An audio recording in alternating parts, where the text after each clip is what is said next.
Hello, everybody, and welcome back to the Wrestling Rewind Podcast, Episode 4.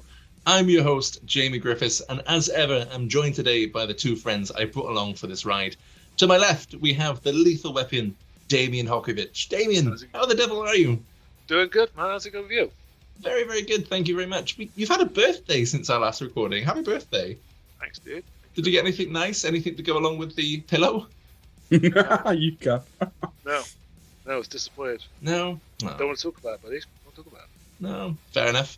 How is the kickboxing going, man? It's going good, man. Going good. I'm in great shape.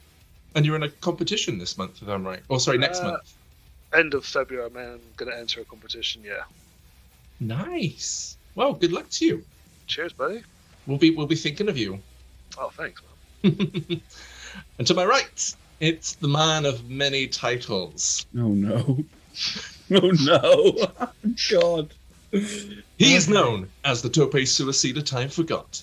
He's known as El Presidente of the Alex Marvez fan club. He is the host of Hours In on YouTube. And finally, he is the man who has single-handedly ruined all of the podcast outros. It's Mike Cortese! Wow. Hello, folks. That just happened. Hi, Mike. How are you? Good. Have you got your new home yet? No. sorry, haven't risen. You just made it sound like he has no hope. It's the way you said it in the last episode where he was like, yeah, so guys, I have a home. Basically, to record this podcast, guys, I basically talk out coffee shops and I run in at people who go to toilets and leave their laptops out. Are you excited to get into another pay-per-view? Yes, I am. Yeah. Good. Yeah. So the three of us invite you to join us as we continue our journey through season 1, where we look back at the beginnings of AEW in 2019. Here on episode 4, we'll be looking back at AEW All Out 2019. And guys, we're at the midway point of season 1 now. Oh. I know. I mean, yeah, we'll move a lot faster now the New Year's come and gone. It is, yeah. Yeah, you're right. We're getting better at this. Well, more Here efficient. we go. Faster, maybe not better. Oh. The nerve of him to say faster. He's not even finished the pay-per-view yet. Let's not tell him what minutes I was on just 2 days ago. Because I started watching it. I was so tired that I stopped. I was just shattered. I stopped. Do you know what? Day came on and he saw what my watch time was. He was like, "It's not," and I was like, "Uh-oh." So yeah, I think I know. I'm gonna tell the lovely folks listening. So I logged on to Karen watching, and I saw Mike is watching. I was like, "Oh, okay, cool." So I thought I'll take a screenshot of it, let him know where he was at, so I can continue where I left off. And I messaged him, went, "Really, really, dude? 36 minutes into the pay-per-view." Oh Jesus, he hadn't even finished the pre-show. And all I got back was a laughing face. That is the only response I got. I got nothing else. I got a laughing face and you do you. Honestly, you too. Why are you the way that you are? Honestly, every time I try to do something fun or exciting, you make it not that way. I hate so much about the things that you choose to be. Okay. I give you all this time to prepare. I give you a month to prepare for these pay-per-views. I think and at this point, still haven't finished them. You know what? You giving us extra time just means extra time to procrastinate. That's what it is. Like, if you give us 2 weeks, we'll get it done. No matter, like, it's just, yeah. Sorry. The famous word. What's the famous words Mike said last time when you asked him how far he's got into it? Unless it's 5 hours before recording, don't ask me. Exactly. Yeah. I stand by it. I know. I think the next recording we're going to do is next week, guys. So please start watching by then. Anyway, All Out 2019 took place on the 31st of August at the Sears Center Arena in Chicago, Illinois, which incidentally is actually the venue where the Ring of Honor produced All In was produced last what would have been last year. Yeah. The event sold out within 15 minutes of the tickets becoming available to purchase. So we have a capacity crowd here of 10,500 people in attendance, and they are very loud all the way through this pay-per-view. The show is also airing on pay-per-view on Bleacher Report's BR live streaming service in North America and Fight TV internationally, drawing between an estimated 88,000 to 100,000 pay-per-view buys worldwide. But the question everybody's asking, did they have to pay for it? Yes, it was a pay-per-view. It was sold domestically and This internationally. again. Oh. Literally, the next part of my script says, so guys, we obviously got into a little bit in the last episode of whether or not Fight for the Fallen was a pay-per-view. And it even says, which we won't open that can of worms again. Unbelievable. You got that just in You time. couldn't even wait for me to finish my script. Right, proceed. Anyway, at the end of that sentence, it says, without going into it too much, what are your thoughts coming into this pay-per-view? So not so much what the pay-per-view was like itself, but your thoughts coming into the pay-per-view before you've actually started watching it. So what do you think of AEW so far as its own brand, as its own show? What do you think about what we've actually got to see so far? Damien, you start. Well, I'm actually, the more and more I watch, the more I'm leaning towards enjoyment more each time. Mm-hmm. I mean, obviously at first going into it, I was like, okay, I don't know who any of these people are at all. And so it's kind of hard for me because, like I said, you guys seem to know who they are, and so it's kind of hard for me to keep up with you. I'm like, oh, okay, right. But now the more I watch it, the more I'm starting to enjoy it more and more. I got a few favorites, few I cannot wait to watch. Matches, when I hear matches up and coming, I'm can't wait to watch that. Okay. But actually, coming into this pay-per-view, 5 hours, dude. 5 long hours. That again is actually the next bit of my script. It says, mention this one's a chunky boy coming in at 5 hours long. Oh my god. You guys read my script or something. Mike, though, same question to you. What do you think about AEW so far? Obviously, you've got a bit more experience of AEW, having watched it since what, 2020, 2021? When did Dynamite start? What month? Dynamite is starting in October. Yeah. Right. I get the feeling I started a few months in. Yeah, it was less than a year when I started watching it. So back, I couldn't pinpoint it. Well, I guess I'll find out eventually as we go through at some point in the future. But yeah. Anyway, what do I think about it? I find it, obviously I'm seeing it from a retrospective point of view now because I'm invested anyway in it at present. So it's always interesting to see how people were and how early they were in AEW. Like some of them are in AEW a lot earlier than I realized or appreciated. Also, personally, I think the show's a bit, as a whole, right now, to this point, disjointed. I think the fact that you have to go online and watch these other shows just to get any form of storyline or anything, it shows that obviously this is reflected by the fact that it doesn't have a weekly show yet. Yeah. Right. But yeah, I mean, it's a weird approach. I don't understand. I would question why they did like free. Is it free pay-per-views? So this is the fourth pay-per-view before Dynamite starts. Cool. So I would question why they did free pay-per-views before starting a weekly show. I guess they probably struggled to get a deal for a while. Maybe it was to build towards that. Well, four pay-per-views so far, and then we get 3. But go on, yeah. No, it's 4, and then we get Dynamite starts after that. Okay, but yeah, do you know what I mean? So yeah, I am enjoying the matches, and they are giving people who I wouldn't have known at the time, right? Even like let's try and look at it from a point of view like I'd never seen anything of AEW. They're putting people on the screen, right, for us to appreciate and learn about. But obviously, you can't deny that it's disjointed. No, it is. No, right. Apart from the few storylines that have been built on screen, everything else is just all over the place. Yeah, my notes do say quite a few times this match has started, or the storyline has started through being the Elite or the Road to All Out on the Nightmare Channel, but that kind of stops here at this pay-per-view. Obviously, we've got a few matches coming up, which is we've seen the story play out through the last 3 pay-per-views, and then culminating here, or at least starting here, and then they'll culminate in later episodes in the podcast. But yeah, it is a bit disjointed to have to. I mean, I don't understand why they thought it was reasonable at the time that the AEW fans would consume all of the other programs that isn't an event. Yeah, but it is what did it is. Did they even advertise the podcast, like not the shows, rather, like BT and stuff? Did they say go watch BT, or were they just hoping people would? Well, I'm assuming that they promoted it through their social media channels and things like that. Yeah. Okay. So effectively, you had to be following AEW or one of the four on social media. Yeah. To know that there's or already follow Being the Elite and the Nightmare Channel YouTube channels to get a continuation of the story. Okay. Yeah. Okay.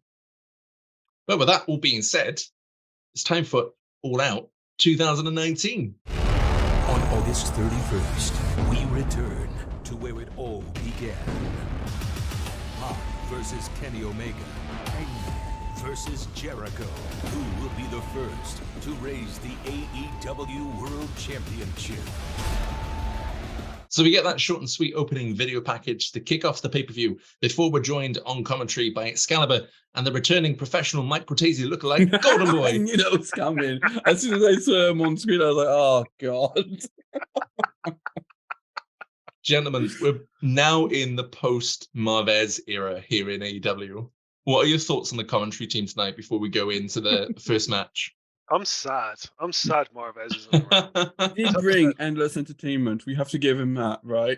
I have written somewhere in my script, Mike's script must be half the length because all of his Marvez jokes have been cut. But saying that, the team of Excalibur, Golden Boy, and when Jared later on comes in for the main show, they work together so well. It's a bit of a shame that this is the last time we see Golden Boy. I was going to say, I think it's actually Golden Boy. Boy. Golden Boy is just good at adapting to the situation and the people he's with. Mm-hmm. He's good on the mic. Link. Yeah. Yeah, well, after this, Tony Schiavone's going to join the commentary and to be team. fair, Tony Schiavone is great. Okay. Sure, Schiavone is great, yeah. But I do think it's a bit of a shame that this is the last time we see Golden Boy. Because I really do like that. JR actually seems to like him. He really does. He really took a shine into him, didn't he? It seems so, yeah. I think later on it's because he makes a barbecue joke, and I can't remember what the barbecue joke is. I'll bring it. I'd written it down somewhere. I remember it as well, I think. Yeah. But Golden Boy turns around and says, "Yeah, that's the mustard to your barbecue," and Jerry goes, "Yeah." Yeah. You know what? You can see him. He just looks at him. He's like, "You know what? You got damn right. This guy gets it." He made a barbecue joke with JR and not at the stake of JR. Yeah. And therefore JR likes him. We get our first match of the night, which is a 21-woman casino battle royale. So on the August 7th edition of the Road to All Out YouTube series, it was announced that this show would feature a casino battle royale for the women's division, with the winner getting a match for the AEW Women's World Championship against either Hikaru Shida or Riho, which that match has taken place later on today. The championship match will be on the 2nd of October edition of Dynamite. The rules are the same as before, with the wrestlers selecting a card from a special deck with the suit of card determining the group that they are in. Then 5 wrestlers start off the match, and every 3 minutes the deck is shuffled, with 5 more wrestlers entering that match the suits until they've all been exhausted. The wrestler then who drew the Joker card will be the last to enter this over-the-top elimination match. The rules are still convoluted. I know. As hell. Even you reading out the rules, I was like, that's just ridiculous. It was, I think, one of only maybe 2 or 3 times I had to rewind because I was listening to Justin Roberts like typing away as fast as I possibly could, and I read it all out, and I was like, "That sounds stupid. I'm going to wind it back and double check." And it still was. On paper, in action, it's fine. But the fact that you have to if it's taking too long to explain it to people, you shouldn't have that system.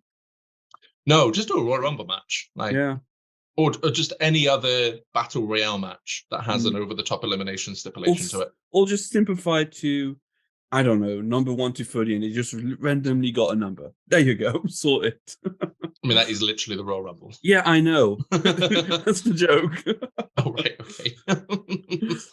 But no, still convoluted. But this match was actually pretty good. I This think was I a great prefer, opener. This I was think a I prefer great this over opener. the men's one at Double or Nothing. Oh no, this one was Oh, great. it was better. 100% better. Yeah. There was a lot of nice moments. Yeah. There were, and weirdly, I'm going to say something positive about Peter Avalon and Leva Bates. God, And they had quite a few moments in this. It's a weird way to start a pay-per-view. There's no Marvez, and we're praising Avalon and Bates.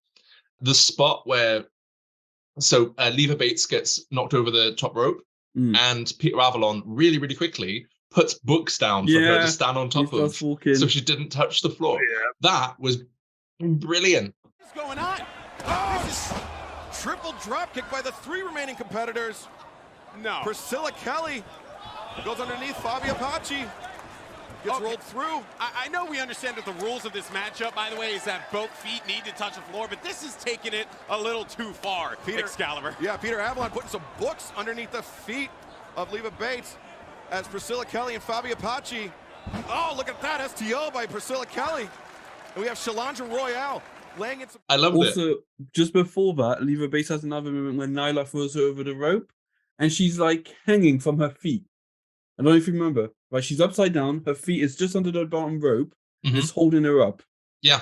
And she's just there. And Nyla goes up to her, and she's looking at what she's doing, and she just goes, "Nah, I'm not dealing with this." And she walks off in the other direction. She was like, I'm not being caught in whatever she's doing over there. Speaking of Nyla, she was amazing in this match. He was a monster in the best way possible. I think she eliminated 11 women from this match. You know what? Yeah, about halfway through the match, I wish I had started counting. I'm sure I did. 11. Yeah, no, she was she was awesome. It's absolutely insane. And we got an assisted Tope Suicida, which might just be one of the best looking Tope Suicidas that we've seen on this podcast so far. That's what's good. Nicole Savoy just got bonked on the top of the head by Awesome Kong. Kong sends her to the rope. Nicole Savoy, Tope Suicida! I have the Tope Suicida noted. I just don't remember how it happened. Remind me. I got here, and there's our first Tope. Yeah, I just don't remember how it happened. The first of many in this pay-per-view. Right. Every time a Tope Suicida happens, I write in capital letters because I'm excited. So I'm probably just like, "Oh, man!" See, I didn't catch who did the Tope, but I managed to catch one of Golden Boy's great jokes that he said during the match. Oh, yeah. It's when Leva was using the book as a weapon. And Golden Boy comes out going, Leva should have picked up the art of war to use in this Golden Boy. Battle Royale. I was like, oh, for Christ's sake. Did you guys catch Nyla when she threw Priscilla out and she almost like, in a very dangerous way, like Priscilla almost basically took herself out on the apron on the side on the way out of the ring? Oh, no, did she catch her foot on the rope? No, it was like I think it was her head almost hit. She just fell at a really bad angle. Could have really injured herself. And I think it happened a few times because Nyla was being quite violent. Aggressive, yeah. And some of them took some hard bumps going down. But I quite a few hard bumps from Nyla giving people like a few slaps, and I was like, oof. Yeah, and then Brandy hit her with a stunner. Do you know what? I literally put, of course it's Brandy who brings down Nyla. Nyla's been kicking ass for ages. The moment Brandy comes down into the ring, she's the one that brings her off her feet. And I'm like, really? Yeah. Nyla sold the stunner like a fucking champion, though. Oh, but yeah. But yeah, just as soon as Brandy came down, I knew she was going to do something overly big that is beyond her station, and that was it. Because like the crowd shat all over her straight away. Yeah, which is really telling because the crowd were red hot all the way through that. Yeah, like Big Swole, Jazz, ODB, the crowd were popping every single time some of these women were coming down to the ring. Okay. Even Penelope Ford, she did the Goku back handspring, and the crowd popped to that as well. Do you want to know what my highlight of this match is? It's when Britt Baker eliminates the Sailor Moon Steelers count with the mandible claw. I don't know who it was. But that's what they were wearing. I got the ring down. Yeah, Britt Baker dragging Mackenzie out of the ring by her teeth. She literally had her by the teeth and dragged her Yeah. out of the ring. I was like, oh my days, she's gonna pull her tough out. She's Practicing doctor medical dentistry. As now Shaza McKenzie climbing up the ropes with Britt Baker, trying to force her to the outside, but Shaza maybe a little too eager. Oh, Shaza McKenzie gets dumped to the outside. Yeah, Mercedes Martinez had a massive pop as well, actually, thinking about it. She was the Joker. Yep. And Bea Priestley ruined what was an amazing stare down. It was awesome. Awesome Kong, ODB, Jazz, and Nyla. Like the big hitters, all of them just in a like 4-way stare down, and then Bea Priestley just came in and just ruined it. I think she missed a cue because it looked really, really awkward because both of them are clearly about to like do a little mini 2v2 in the middle of the ring. The only awkward moment I got is when Britt and Bea are trying to eliminate Nyla, and she does a cartwheel double kick, but it misses. Don't know if you remember, Nyla does a cartwheel. Oh yeah, that double was kick dangerous, man. That was dangerous. Yeah, the idea was cool, but the execution was just missed. Yeah. I don't think I saw that. Yeah, No. she's on the outside on the apron, and she done it to avoid. They both run towards her. Oh, to try and yeah. push her off. Yeah. Oh, I do remember that. Like, it was great, but like again, it's one of these things. It's great on paper, but actually doing it and pulling it off perfectly is silly. Basically, doesn't match the character either. No, and I don't know whether it was pacing issues or anything, but Jazz and Kong both got eliminated while Martinez was being announced as the Joker. And it just kind of like, I don't know, it was kind of weird to have Jazz and Kong just both eliminated during that time. Yeah. There's some weird movements of the cameras. Some of them are hilarious, and we'll talk about them later. Not in this match, but like where the camera's not at the right angle, and it happens a few times in this pay-per-view. I noticed. But there's some real funny movements. And there was lots of sound issues in this one too. Yeah, there was loads of technical difficulties. Let's call them. Yeah, but no, Nyla wins. Can we say how delicious that Standing Destroyer by Britt was? Did you guys catch that? I have written down Standing Destroyer, but I not put Britt's name next to it. Wow, I wasn't wasn't good at noting. Okay. Fucking amazing. I'm sorry. He built up to that. That's why I got writ here. Fucking amazing. YouTube just coming in now like I was gonna say, look at that, Jay. He didn't deliver you one, but two fucking amazing. Oh, that's funny. That's 3 on the recording, but it won't be on the upload. Oh, it'll be up, and that's it. That's all you get. Her off, and now, Britt Baker kick to the midsection. Destroyer, Standing Destroyer, just planting Bea Priestley on the top. I will say though, it's not the best Canadian Destroyer we see on this pay-per-view. No. You two probably haven't seen what I'm referring to yet. I'm just going to point that one out. Dude, you're lucky we've watched this Battle Royale.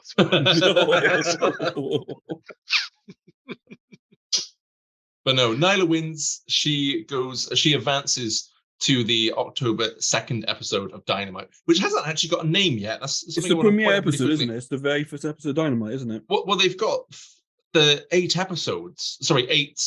shows that are booked out already. They show the graphic later on. Okay. So they've got the 8 shows booked, but it's just called AEW. Like it doesn't have an actual name to it yet, which I think is really odd. So Nyla advances to that. She'll face the winner of the match later on between Hikaru Shida and Riho. Yeah. Like I said, I really, really enjoyed this. It was a solid match. It was a great way to open, and that match alone has already made this entire pay-per-view better than the last one. Yeah, I mean, literally, there's so many things that's come out of this already because we got one half of the women's championship match coming up. Britt's now got her first feud set, like proper feud, and like I was really impressed with the introductions of both Mercedes Martinez and Big Swole, which is odd because like with Martinez, like I she's still there now in AEW and Ring of Honor. I can't say I've really watched many matches of her. She was awesome in this. The AEW's women's roster's not been great, and in this match there were a lot of great women wrestlers. So I'm thinking a lot of them weren't actually contractually signed. Maybe they were just here for this one match. So half of these half these wrestlers aren't there now. No, Quite a few of them aren't. no. No. Because it was Some quite. of them it have was left quite just because they were, not happy. Yeah. quite a decent roster there in the ring. It was. Yeah. And Good. before we move on to other things, there was another Bea Priestley incident to talk about. Oh. So obviously she legitimately injured Britt in the last pay-per-view. Did Britt give her a receipt on the elimination? Yes, 100%. I knew it was a receipt. It looked Yeah. so like, it looked like Britt The properly elbow. gave her a receipt. Yeah. Yeah, the elbow. I literally put, did Britt just give her a receipt to eliminate her? Yeah, apparently Bea had a backstage altercation with Sadie Gibbs. Okay. So her and Sadie Gibbs had a little bit of what looked like roughing up of each other in the match. So it's not really a good start for Bea Priestley in AEW. Yeah, no, dude, it looked like a receipt. Like, normally they It was always look hard, like, but stiff. that one looked like a receipt. Yeah. We get to see the AEW Women's Championship. What do you guys think of the title design? Mike, I know you don't like it, so we'll go with you first. Oh, with me? Okay. Yeah, no, I hated it. Obviously, right now, for, people who don't know, AEW's now got a new women's title design. It's incredible, and I love it, but I hated this one. I always hated it. It looked small, tiny, it just had no presence. And I hate it now. I hate it then. It's the Marvez of titles. Let's move on. Dave, what do you think of the design? I have to agree with my good friend Mike there. Considering that we've sold the AEW Championship belt and how big it is, Yeah, it's like all the money went into that one title. And it didn't have enough. that's what's happened.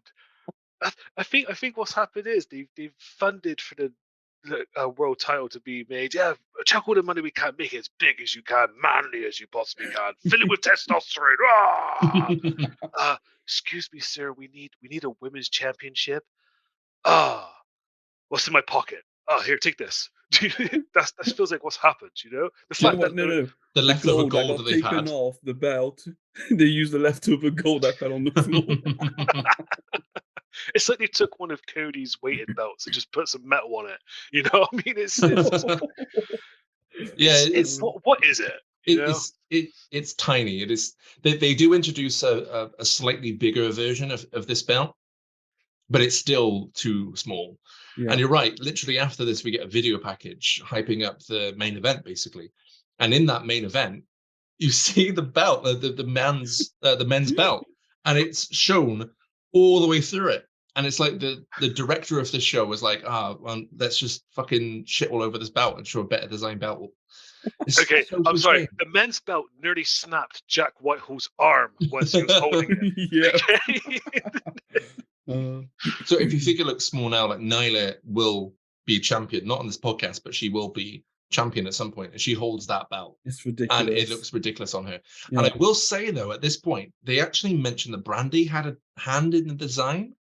And I actually wouldn't be surprised if it was designed around her having and holding that belt. Oh, God. That's so bad if that's the case. On the plus side, she never does. She never, ever will, no. Yeah, thank God. Yeah, I think this is the last time she wrestles on our podcast at the very least. Oh, really? Yeah.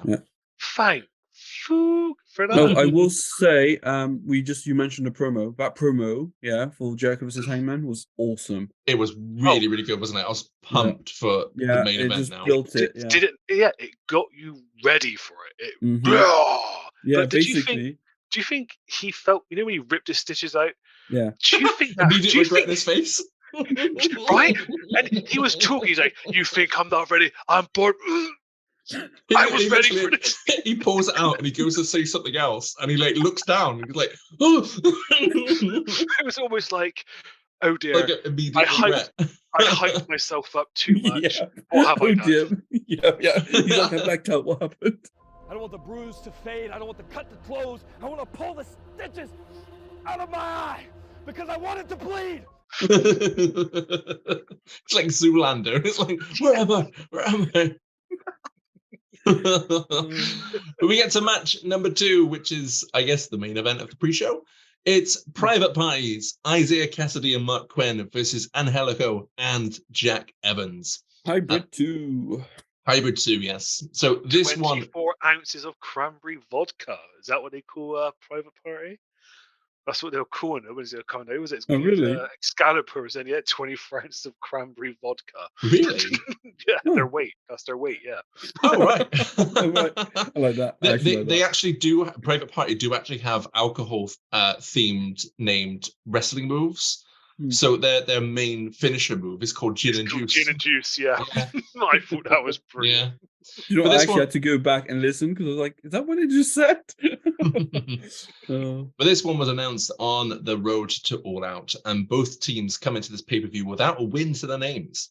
Private Party lost in the triple threat match with SCU and the Best Friends at Fyter Fest, and Angelico and Jack Evans lost to the Best Friends at Double or Nothing, and then lost in their triple threat tag team match with the Dark Order and a boy and his dinosaur at Fight for the Fallen. I paused them because they are called Jurassic Express here, but they weren't in the last pay-per-view. I see. So there is actually something to play for these two teams. It's getting a win on their belts because at the moment, both of them coming up with a 100% loss streak. Okay. Well, Excalibur even points that out. He says, he talks more about Jack Evans and Angelico. He says they need to make a name for themselves in AEW.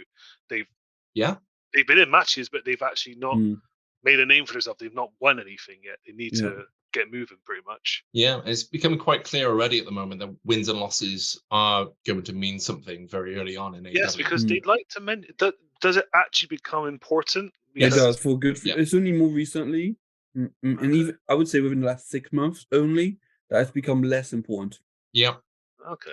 Because they do, like I've noticed, it's more Excalibur than anyone keeps mentioning about wins and losses. No, it has a so they introduce an actual win-lose ratio, right? And it keeps the score, and you go up this ranking based on your wins and losses. Right. And the way it works is, so it's great. So if you want to touch, you need to go up the ranking, right? So what they do is they'll have that wrestler win some matches on dark when you're not watching, but that still counts towards the count. Okay. It's great in the sense that of the system is great, but in actual but it hinders storytelling. It kind of comes into action in the next pay-per-view because I won't say who it is, but the person who is because of their win-loss record in singles competition, they automatically became the #1 contender for the championship. Okay. Interesting. But we'll cover that in a few episodes' time. But we will cover that at a later date, folks. Don't get you heard it here first. Back to this match, though. Loud Private Party chants to start this match off. The crowd are wasn't it fully ever behind them. Kind of felt bad for Evans and Angelico. Yeah, because they're great. Yeah. They're just it was they've been made the punching bags of AEW in the tag team division. It looks like. Kind they're of, good, yeah. but they're good though. I don't understand why they're so at this point low in the rankings. So I know for a fact that Jack Evans was problematic, right? Oh, really? Yeah, he's a bit of a slacker and lazy. He would always come in late. There were loads of reports. Apparently, him and Sammy were, I think, sharing, or close to the hotel, but they were always late together and stuff. Right. So they were both a problem. I'm guessing Sammy became less so. But obviously, Jack Evans got let go. I want to say a year ago from now. I don't remember. But basically, he was saying like he knew it was coming, and he knew he just stopped trying. He literally said it, but he just a bit of a slacker, basically, or at least he was in that period. Guess that might be. So maybe they're punishing him. Maybe. See, in this kind of business, you need to give it all because you can't be dropped at like a hat. You mean straight away, I'm going to drop you now. You're not giving me the effort. I'm going to drop you. So to go with that mentality is, well, I'm not going to. Especially in AEW where they've got too much. Well, maybe not at the time, to be fair, but eventually they have too much. Well, maybe especially at this time of AEW when they're only just starting out. Exactly. Yeah, and the tag division is stacked right now. Yeah. Especially by the end of this, we get a new tag team come into AEW. We need to watch the end. Oh, you haven't seen this, have you? I was just like, have I seen this yet? I haven't. Stay quiet. It's also here that I noticed that the massive difference between the crowd lighting between current AEW programming and now. Like currently, the lighting is fantastic. After AEW have updated themselves at the beginning of the year. Here, the crowd are bright blue. All the way through. I can barely see past the first few rows. And then it's just a sea of blue. Questionable. Why though? I don't know. Who knows? They have a lot of signs of a starting company who's making mistakes throughout the pay-per-views, and this is just another one, let's be honest. Yeah. Okay. But this match, I loved it. This was a brilliant match. No, it was. There was enough. Like, yeah, I've got. Do you know what? I've marked like loads of cool moments, like the corkscrew kick right at the start early on. Mm. That was awesome. And then yeah, Quinn and Evans handspringing out of the simultaneous moves was Oh, fantastic. yeah, Which God, ended in yeah. Evans kicking Quinn's glasses out of the ring, and it just massive pop. Yeah. We got an avalanche pause in our runner. That was crazy.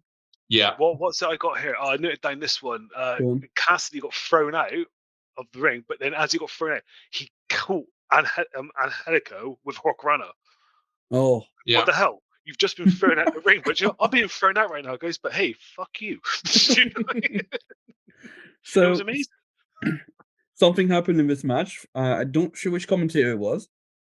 I wouldn't say Golden Boy, but it might have been Excalibur. Okay. I think it's Justin Roberts says 5 minutes gone, 10 minutes remaining. Commentator says that's right. It's a 20-minute match. Yeah, it was Excalibur brought that down as well. It's just like, don't do math. Don't do it. But it happens twice, doesn't it? Because Justin Roberts says 10 minutes gone, 5 minutes remaining. He's like, yeah, there's 20 minutes match. It's just like ignores it. If you put the 10 and you add the 5 and then take off the 5 and the 5 and make it 10, you get 20 minutes. Proper Scott Steiner math, isn't it? Yeah, basically. You know, they say all men are created equal, but you look at me and you look at Small Joe, and you can see that statement is not true. See, normally if you go one-on-one with another wrestler, you got a 50-50 chance of winning. But I'm a genetic freak, and I'm not normal. So you got a 25% at best at beating me. And then you add Kurt Angle to the mix, your chances of winning drastically go down. See, the three-way at Sacrifice, you got a 33 1/3 chance of winning. But I got a 66 2/3 chance of winning because Kurt Angle knows he can't beat me, and he's not even going to try. So, Samoa Joe, you take your 33 1/3 chance minus my 25% chance, and you got an 8 1/3 chance of winning at Sacrifice. But then you take my 75% chance of winning, if we used to go one-on-one, and then add 66 2/3%, I got 141 2/3 chance of winning at Sacrifice. See, Joe, the numbers don't lie, and they spell disaster for you at Sacrifice. The numbers don't lie. For Christ's sake. But no, I think This Golden match Boy was said, amazing. yeah, Golden Boy said it best. It was an incredible feat of athleticism after an incredible feat of athleticism. Of course, he said it without stuttering a lot, but you know, you get the gist. Yeah, no, it was crazy. What's the most amazing thing about this match? Can anybody tell me? What didn't happen somehow in this match? There was no tope. There were no topes. How is that possible? One of them would have done it. Yeah. Not a single tope. Although again, there are too many topes on this. Yeah. On this to the point where later on, Jim Ross, after he sees one, he goes, "A lot of those tonight, Excalibur goes, yep. Just has nothing to say to Jim, who he's done with topes at the end of the pay-per-view. I love JR. I love it. Later on in the Crackle Barrel match, he was at his finest in that. Oh my God, I've got moments with him in that as well. Yeah, same. But we will get to that. Yeah. But no, Private Party got a very well-deserved 1, 2, 3 after hitting the I was devastated that Hybrid 2 lost. Do you know, I wasn't. Do you know, I wasn't. They have not been as good as when I first saw them. What was their first pay-per-view? Double or Nothing. They have not been as good since I've seen them in that. I feel like they deserve a win after so many losses, and now it felt like they were the punching bag, and after this match, they definitely are. Well, I think that after this match, I think they're being positioned as the number 2 heel team, aren't they?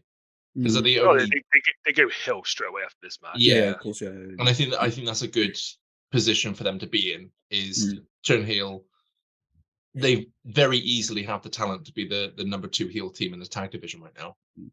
Because at the moment, when you look at the tag division, other than later on when another team debuts, which again you'll get to, I'm sure, by the time we record the second part. Sure. Right now, there isn't a number 1 number 2 and number 3 the heel tag team at all in the division. Yeah. Who are you calling number 1 heel? Just so we're on the same page. Probably. I would say it's Dark Order. That's what I'm thinking, but I Probably think the he's Dark thinking the Order. Bucks. Well, Bucks, no, I the was Bucks aren't heel. The Bucks are not heel at this point. probably thinking the Lucha Bros, to be honest. Okay. No, I was thinking the Dark Order as well, but I was like, I'm sure he's not thinking the Dark Order. Lucha Bros aren't. I wouldn't see them as heel at all either. No. Yeah, they're kind of heelish. I mean, I wouldn't say the Dark Order because they're a bunch of bitches. When we get to their match, I love Grayson, by the way. I think Dude, Grayson, I was going to say, he you should say be- that, but they had a really good tag team. Solo. He should Yeah. be solo. Uno, I can't stand. Anyway, that's a match coming up. Yeah, We're we'll not get talking that. about now. We'll I get know. back to that. Teaser right there, guys. That's what that is. That's it. Yeah. But after the match, we get a fucking weird film style promo with Okay, Wardlow. I actually love this promo. I thought this promo was amazing. I was loved fucking it. weird. I loved it.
I love the fact that he had a beard. He looks so much better with a beard. He's got a beard now. Which is weird. No, he's got like a trim thing. He doesn't have a full Oh on yeah, beard. I suppose he's got the. No, he had a full on Yeah. beard. He just let it grow and it looked amazing. Can we just ask the question of what was Wardlow doing on the top floor of one-story car park with a woman with no cars in sight? That's the thing I wrote as well. There are no cars on that car park roof. Why is he there? Do you know what? It's like it kind of reminded me of the Yakuza game, and he just found himself in a place with. Why are the other people there? How did they know Wardlow was there? Yeah, how did they get there? It's just like, surely Wardlow walked past him in the stairs. You know, it's just so many questions that won't get answered on this pay-per-view. But that's how Wardlow debuts. Yeah, I was surprised. I was really surprised. But yeah, it's cool. I mean, I really liked it. Especially the angle of the camera when he goes to grab the guy by the throat, and he looks like he's like holding him. It's just the angle, and then the camera pans to another angle, and they're the same height. And I'm like, well, that's not right. It was a great way to introduce someone. I tell you that now. Yeah. It was someone like Wardlow anyway. So it was a brilliant way to introduce him to AEW. It was good. I enjoyed it. I thought I liked it. Well. It was a bit odd, but I liked it. I liked it. The three of us have massive differences of opinion here. It's very clear because I just wrote on the first part. Literally in my script, I've got, "Is that Wardlow? He has hair." Then, holy shit, this is awful. Oh, really? I've got promo Wardlow with a beard, and I put, I like the promo chokeslam. I like how we've noticed the various different pieces of hair that he has. I don't know Wardlow. I mean, I know at this point, obviously, I don't know him. Like you guys do. I've got a video package of Wardlow, top floor car park. Where's the cars? Yeah. Who are these people? Loved it. You know what? The best way to describe Wardlow, he is the Batista to MJF. Oh, Okay. Like he sells to Triple H. Yeah. That's probably the closest thing you could Well, do. no, comparison-wise. I'd probably say he's more of a Batista to Reverend Devon right now. So just his bitch, pretty much. Kind of, yeah. Yeah, kind of. His muscle. Yeah, he's the muscle. Yeah. Speaking of MJF, he's on the mic. He tells us he doesn't want a match on this card tonight, but only wants to help his friend Cody Rhodes. Of course, MJF was injured at the last pay-per-view, so maybe that's the real reason why he wasn't on this card. We get more AEW production issues here straight away. I'm not sure if you heard the crowd. They were chanting, turn it up during his promo. Oh, really? I didn't hear it. I didn't catch that. Maybe I should have turned it up. Yeah. I really hate seeing MJF. Do you know what, yeah? I assume that he's on some level in real life an actual piece of shit, okay? That's just not what I assume. And I respect it. So when he's sort of defending friendships, it just comes off as so fake. Right? I see what you mean. I understand what you mean, yeah. Right? And he's still got on the mic, but him acting caring just seems disingenuous, but not in a good way. I can't explain it. It's weird. JR kind of goes out of his way almost constantly later on to say about how JR how MJF, whatever he's doing, it must be his like own machinations, and like he's going to turn on Cody and stuff. It's like constant, like JR, we get it, like we're not dumb, but it's still weird to have. Well, it's now the 4th pay-per-view when he's in this Nightmare Family thing. It's just really, really odd to see MJF there, considering it as that how far he goes. Yeah. It gets even more odd in the match to come. It gets even more odd. Yes, it does. Yeah. Oh, you have seen that match then? Okay. I've seen that match. Yeah, we will get to that because I'm going to cover that in. Thank you. Yeah. Here's JR though to complete our commentary team for the evening, and here's the comment. I'm reminded that without Marvez, half of Mike's material is gone, which will make my life editing this pay-per-view much, much easier. Oh my god! Did you guys catch the man in the crowd as JR was walking out? No. Dressed as John Cena. Oh. But you could see him, so you knew it wasn't him. Oh yeah, I knew it straight away. I was like, that's a fake right there. Do you know what happened after JR arrived, by the way? No. We got 20 minutes of nothing until the next match. Yeah, I was really 20 surprised. Minutes of just them talking nonsense. I wonder if they pulled the match. Yeah, I wonder if there was a match there and they pulled it. Maybe, but it was genuinely 20 minutes before the first match of the main show. Yeah, it was really weird, yeah. But we do get a very short promo for the debut of AEW Dynamite, and then we get the national anthem. I skipped it. As soon as I saw it, I skipped it. I didn't, because I want to make sure I don't skip anything. What I did catch, that's my motto, but yeah. What I did catch was the camera director going out of his way to find the one fucking person in the crowd that was wearing an American shirt, like an American flag themed shirt, and the guy knew it as well. He gave a little glance towards the camera. And the national anthem gets fireworks. So, of course, by Mike's account, it means that it's about to be pushed in AEW. Yep, you know it.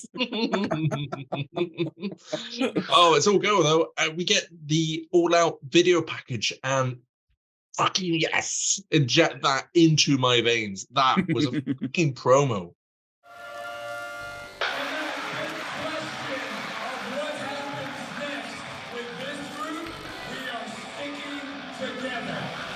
In 2019, I will be the first all-elite wrestling champion. Everyone trusted me to make a statement on that first show. I felt that I was on another level, something that couldn't be stopped, but it wasn't good enough. The Young Bucks versus Lucha Bros, no question about it. Chicago All Out is one of our greatest rivalries ever. There's got to be a reason that Shawn Spears tore Cody Rhodes' head off. Cody crossed the line. He's changed.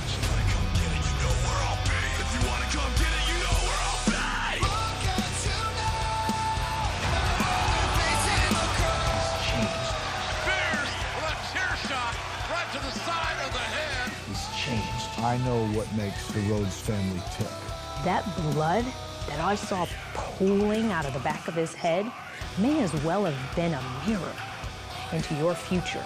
He wanted to know what it was like to live a month in the life of Kenny Omega's shoes. He wanted to know what it was like to be like me, to be called the best in the world. What happened, John? Deep down, I love it when you hate me. There's no real way to prepare for a match like this. They're calling this match the Escalera de la Muerte, which is Stairway to Death. This is their style of ladder match. Because we are the best tag team of the universe. You can say what you want, you'll never be me. When the stakes are the highest, the Young Bucks prevail.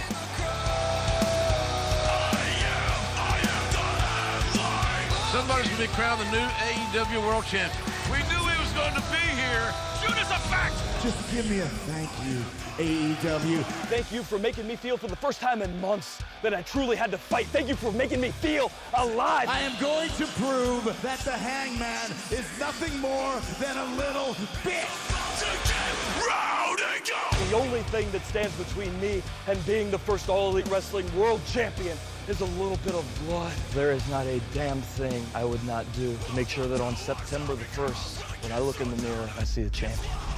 This is an invitation to get down if you can't take it. It's amazing. What do you guys remember that package? Yeah, but yeah, you know what? It's just the packages. They just whoever they got to produce the packages for this pay-per-view is good because they're all good. And as soon as that package is done, the crowd are so electric. It actually puts Excalibur off what he's saying. He's like, oh my God. He is just like tripping over his own words, which is great because like the Chicago crowd are just amazing all the way through this. No, they are good, Chicago. Match number 3. It's SoCal Uncensored. Christopher Daniels, Scorpio Guy. Dude, you gotta stop doing it every time I say that. Calling out to be said. Don't ever stop doing that, Mike. Okay. Whew. Okay, I got it on my system You for what it's do worth. you, boo. You do you. Match 3, SCU, Christopher Daniels, Scorpio Sky, and Frankie Kazarian versus Jurassic Express, Jungle Boy, Luchasaurus, and Marco Stunt. Fuck you. Who the hell is this Marco Stunt character? He is amazing. What? What? Oh, he's not. He's really not. I mean, I was about to side with you, but whatever. You know what? He's entertaining. That's it. He's entertaining. But yeah, like, he's like very fast all the time. He's like a Spike Dudley sort of. Oh, yeah, Spike that's Dudley! exactly what he is. Don't you dare taint Spike Dudley with this Marco. Well, that's what he is. Stunt. He's literally What like the Spike hell? Dudley. Spike Dudley was amazing. Yeah, well, he goes down the same route as Spike Dudley for what it's worth. Okay. Carry on. He's literally follows the exact same path. Was it Golden Boy still about Marco Stunt when Marco got in the ring? It was oh fuck. I got right now. He's like, oh, Marco's in. I've left Fortnite. Now I'm here. Brilliant. They're officially called Jurassic Express now as well, which is cool. And Right. No. Yeah, go on. I got that they're called Jurassic Express, and I thought brilliant. That's awesome because I hate a boy. When it's dinosaur. I hate that. I hate that. But they kept on saying it throughout the match. No, they kept saying at one point they didn't go. Jungle Boy is now saying yes or something at his dinosaur. I'm just like, what? I hate it, man. But anyway, this match was announced on an episode of Being the Elite, which released about 5 days before All Out, which should, if my research is right, although I'm pretty sure just from memory of writing my script, it's not. This will mark the last time that a match is set up purely and solely on Being the Elite rather than some form of storyline on AEW television. Again, though, both teams coming into All Out on the back of a loss at the previous pay-per-view. Oh, that's interesting. Jurassic Express over as hell. Yeah, I love straight away from day one. That's crazy, really. And you know what, right? I low-key like their theme music more than I like the new one. Jungle Boy song. I had heard both already, so It was a nice change for me when the new one came. Yeah, I've also written down that it felt like Marco's stunt was getting shorter the more time that the match was going on. What the hell? I don't know why. Like every time the camera went to him, he was definitely shorter. We get a Tope Suicida from Yeah, do you know Stunt what? I and, literally got go on. and Jungle Boy. Yeah. We get 2 Topes. Oh, we get 3, buddy. No, we don't. We get 2. No, we don't get 2. Marco does one, and Jungle Boy does. Yeah. So we were discussing a while back about what a definition of a Tope Suicida was. Did we decide they need to go through the ropes? No, they can go. They can go over the ropes, but it has to be head first. Right. Okay. So we're not counting Luchasaurus's dive. No, because that's the one I was confused with. Because because I counted it as a Tope Suicida. If I'm honest. No, he jumps over and he flips. Yeah, he flips. So it's not a Tope Suicida. Okay. That's as far as I know. I would love to add another Tope Suicida to this match because I literally got Tope on my notes. But to my understanding and the rules that we are laying down on this podcast, it cannot be a Tope Suicida because he does a flip. He jumps over and he flips. It's a dive. It's got to be straight. Your shoulders got to connect for a dive. Yeah, you could dive over the top rope, but it still has to be head first. You can't spin or corkscrew or dive. All right, that's fair enough. All right, we're on the same page. I will say SCU is still their combos. You can tell they've been together for a while because some of their combos are crazy. Yeah. One of them involved ending into a cutter onto someone's knee. Oh, brutal. Mm. Yeah, I love the combinations. Jurassic Express as well, considering this is the first time we've seen them as a trios team, they had some really inventive combination moves together. Yes. Well, Luchasaurus could just chuck Marco around. That's the thing, isn't it? Yeah. Yeah. So they were like, I'm just going to throw you. And Marco was like, you go for it. And then I got to say that Luchasaurus is one of the best hot tags I've seen, at any point recently. Yeah. He comes in, he just single-handedly takes out all 3 members of SCU. Kicks are so deadly, man. Yeah. Jeez. And he did a kip up as well. Yeah. JR doesn't like Marco, by the way, in case you guys have picked up on that. Oh, it's clear. He literally says that he is a problem for being currently the main man in the ring. Because he gets tagged. And JR basically saying he should never be tagged and always just on the sideline. So, also, I got a question to ask, guys, because you two can answer this for me. Yeah. Why does JR refuse to call Jungle Boy Jungle Boy? What's going on there? I think because of his father. Yeah. His father was Jack Perry. Okay. And basically, he doesn't call him Jungle Boy at all. No. Basically, Jungle Boy didn't want to be build up on his own name, not his dad's name, so he called himself Jungle Boy and not Jack Perry to not have the correlation. And JR didn't agree and didn't respect his choice, let's be honest, and he intentionally goes out of his way to not call him by his name constantly. Okay. And funny enough, look 3 years into the future, JR won. Yeah, I did read an interview between the last 2 episodes, and JR came out and said something like, Jack Perry doesn't mind because ultimately he can't be Jungle Boy when he's 35, 40 years old. So he doesn't mind him doing it. And I think that was the point of JR is trying to make it so he isn't always going to be Jungle Boy. You got to give it to JR. It took 3 years. He got there and stopped. Yeah, he got his way. I will never tire of seeing Scorpio Sky, by the way. Scorpio Sky is my favorite in SCU. Yeah, Scorpio Sky is he's actually great. Really great. And every time he gets a chance to really shine on AEW, he doesn't miss, he hits it. He takes the opportunity, but the problem is the opportunities he gets given are always so short. Oh no, he's always tagged back out instantly, always. Yeah, no, but even later on he'll go on solo runs and stuff, and even then he never gets properly pushed, which is super annoying because every time he does get pushed, he's so good. Yeah. No, he's amazing. My favorite in SCU. Is he with it AEW still? I don't know because he's not with Ethan anymore, so I don't know what's happened to him. if he's just taking a break and they're just trying to repackage him or what. Well, Because I he was don't. TNT champion, and then after that, he basically disappeared off the grid. Oh yeah, of course he had the TNT title run, didn't he? Yeah, it was really good, but incredibly short, and then that was it. And so who did he lose that to? Was it Joe? Wardlow. It was Wardlow, wasn't it? Yeah. Sorry. Yeah. Yeah, it was Wardlow. Yeah. Looking online, it looks like he hasn't actually been on AEW TV since July. Yeah, no, honestly, yeah.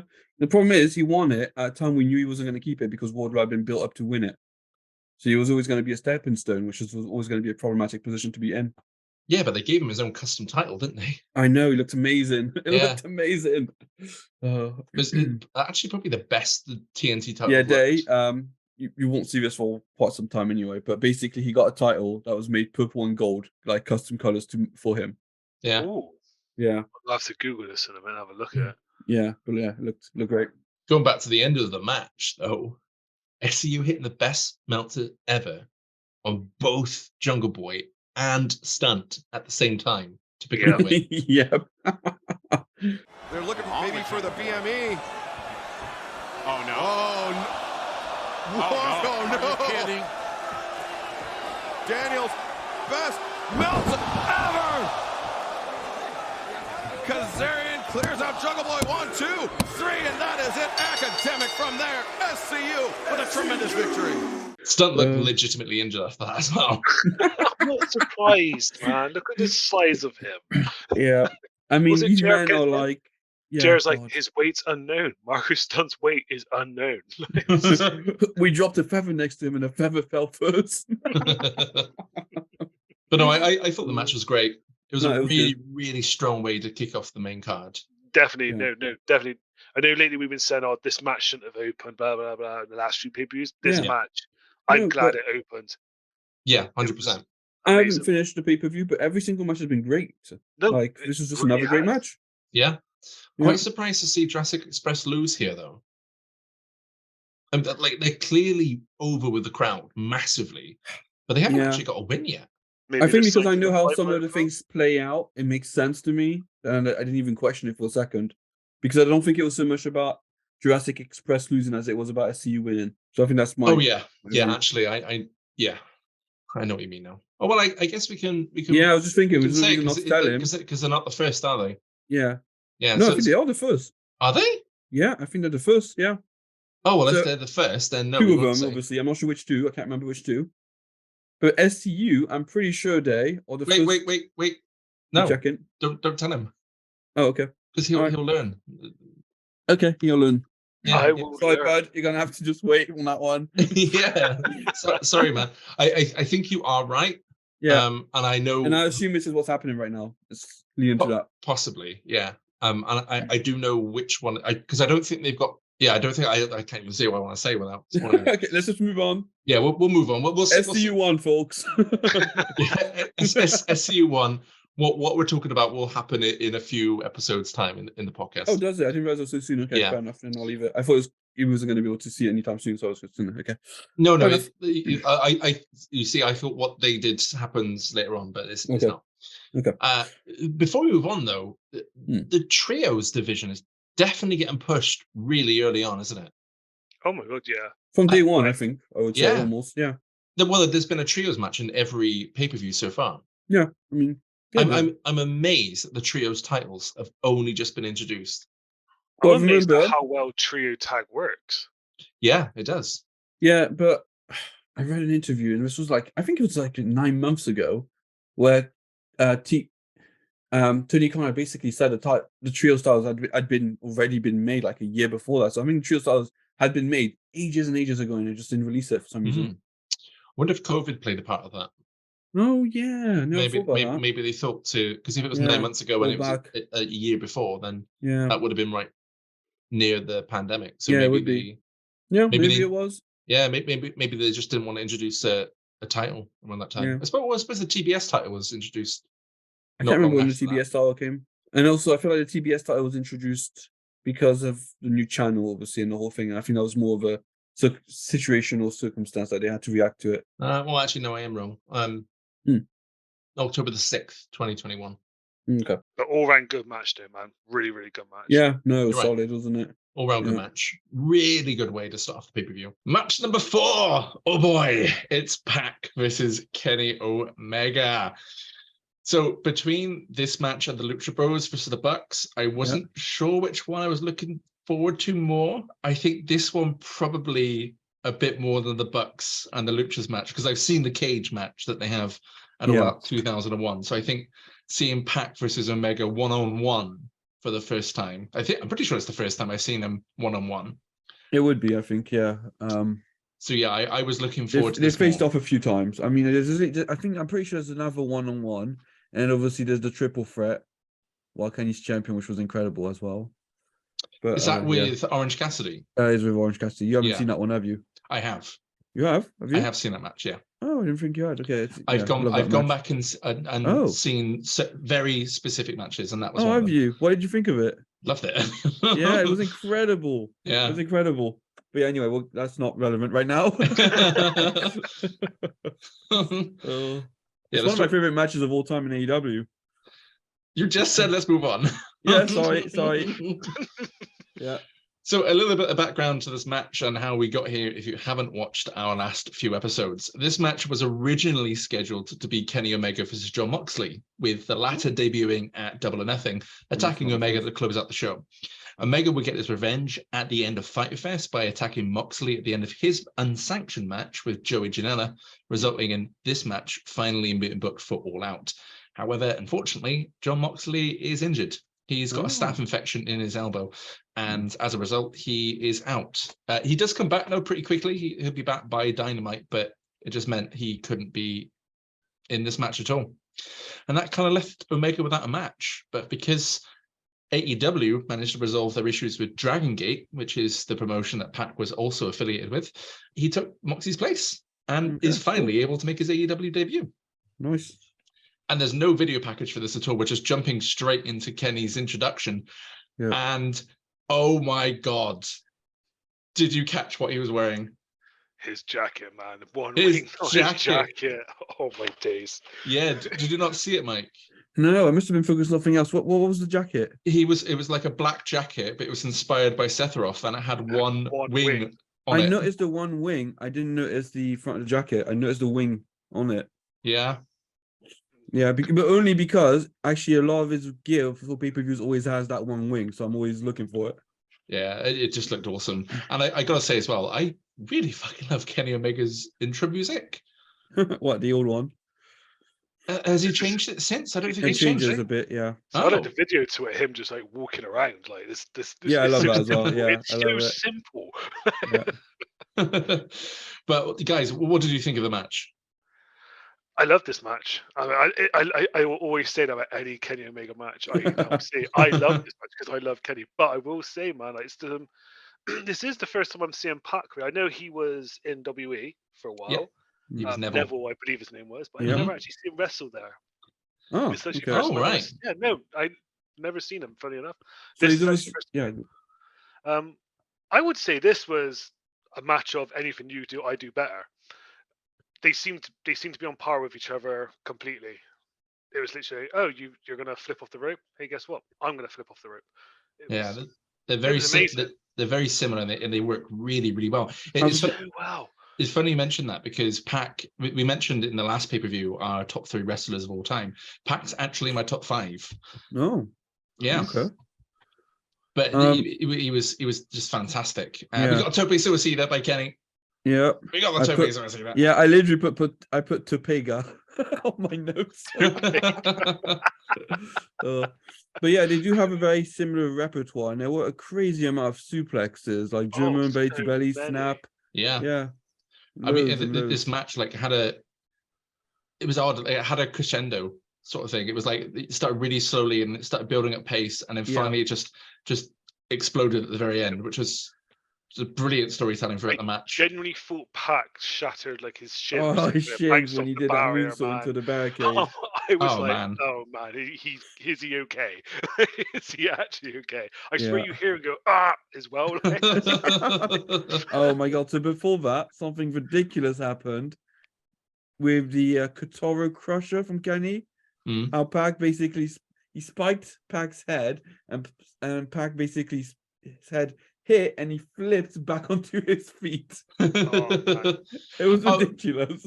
When he said about Pac, was that the moonsault from the top rope to the outside? And that's what he was talking about. Yeah, his just legs just landed on the barriers. Basically, just his horrible. feet just get cut off right there. Omega's awareness, but he's not in a safe zone. But Pac still up on. Oh, look at this Pac change position. Look at this. Pac changing position. Omega with his back turned. Oh, Pac! Off the top, crashing down on Omega to the floor. Man, these guys taking amazing chances. High risk, but will there be a high reward? Will there be a payoff for that chancy investment? And we take another look at it. You can see Pac, that agility. Oh, look at those ankles. Look at those shins crashing against the barricade. There isn't a lot of real. Yeah, just before that though, he did a spike DDT to Kenny, and Kenny just sold that. Yeah, like a the spinning boss. DDT. Yeah, I've noted it. Yeah. To move out of the way. So many times in this matchup, Kenny Omega has taken that one moment. Back out here. DDT! Good time, DDT. Spiked him. Just the way he sold it was crazy. He was vertical on his head for a good second before he fell to the mat. And his body contorted on the spot. Yeah. Yeah, I've got here about Pac after that flip. I just put that straight. Is he half cat? He's always landed on his feet, no matter what. But this was so hard hitting as well. Kenny hit, I think, one of the most brutal looking V triggers I've seen. Dude, that V trigger was mental. It was vicious. It was vicious, yeah. And it was the one right towards the hard camera as well. It looked so fucking painful. And then they did a belly to belly suplex, which I'm not sure that's what it was, but that's what they called it. And it was incredible. That was just, when they do classic moves like that, they do it perfectly. It's just so good. Yeah. So damn good. It's just pure wrestling into my vein when that happens. Yeah, pure wrestling. That's a great way to describe it, because there was a couple of times in this match where Kenny just went for his finisher, the winged angel. Yeah. And that has been kicked out of once, twice, maybe in total? Maybe once Twice, at this and point. Once by him. Yeah, twice, and one of those times is himself. You mean Kenny? Yeah, Kenny kicked out of it. Okay. So, Kenta, I think, was the one that kicked out of it, and then Kenny kicked out of it. Right, okay. So he was very clearly going for that 3 times. Yeah. The first time Pac countered it into a suplex pin attempt, which looked fucking awesome. And then the second time he countered it into the brutalizer and got the win. That was a okay, first of all, Pac winning to me is crazy, right? But second of all, that counter was incredible. Yeah. Like that was just oh, he's done. That's it. Yeah. No, yeah. I did not see Pac winning that at all. Nor did I. I thought it was Kenny's. Literally come there, I was like, oh, this is Kenny's all day long now. He's got it, and then next thing you know, he's asleep. Yeah, it's smart though when you think about it, because Kenny doesn't really have anything to go for right now. There's they're not building him up to go on a title run or anything like that. And right now they need to bring in people that like Pac can easily be one of the top heels in AEW. Just the same as what we're talking about with Jack Evans and Hanako earlier on. Yeah. This is sort of the pay-per-view where it seems like there's more chess pieces being put into position than anything before. We got TV time coming up now, and it looks they're trying to say, right, this person's definitely going to be heel, this person's definitely going to be babyface. No, I could see that. Yeah, I could see that. Did you hear JR when they both slipped up on the Poison Rana? I was about to mention it. Yeah, go on. What did he say? He's like, oh, they've both been perseverating for a long time now. They're both really slippery. Can I just say, JR seems to be taking shots at Kenny in a very passive aggressive way. Was that just me? He would just make comments that would he'd be like, just be making comments suggesting that Kenny wasn't as great as people were suggesting. Really?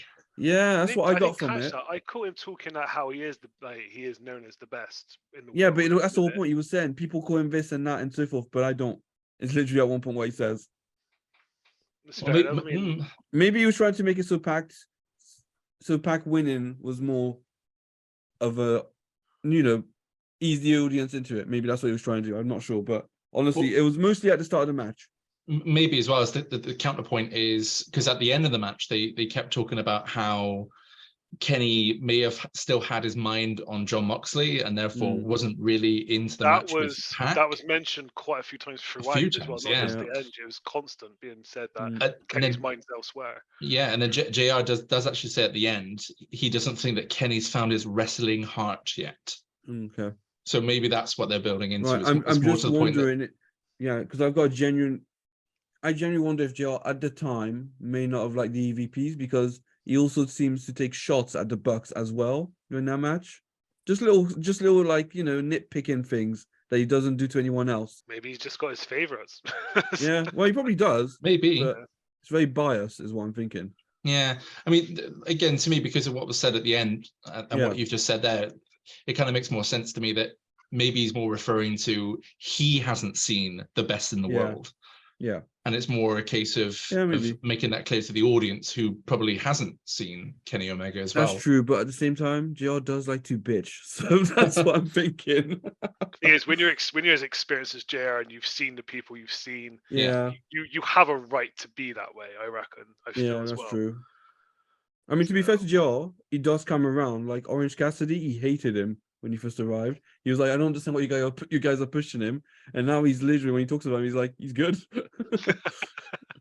Yeah.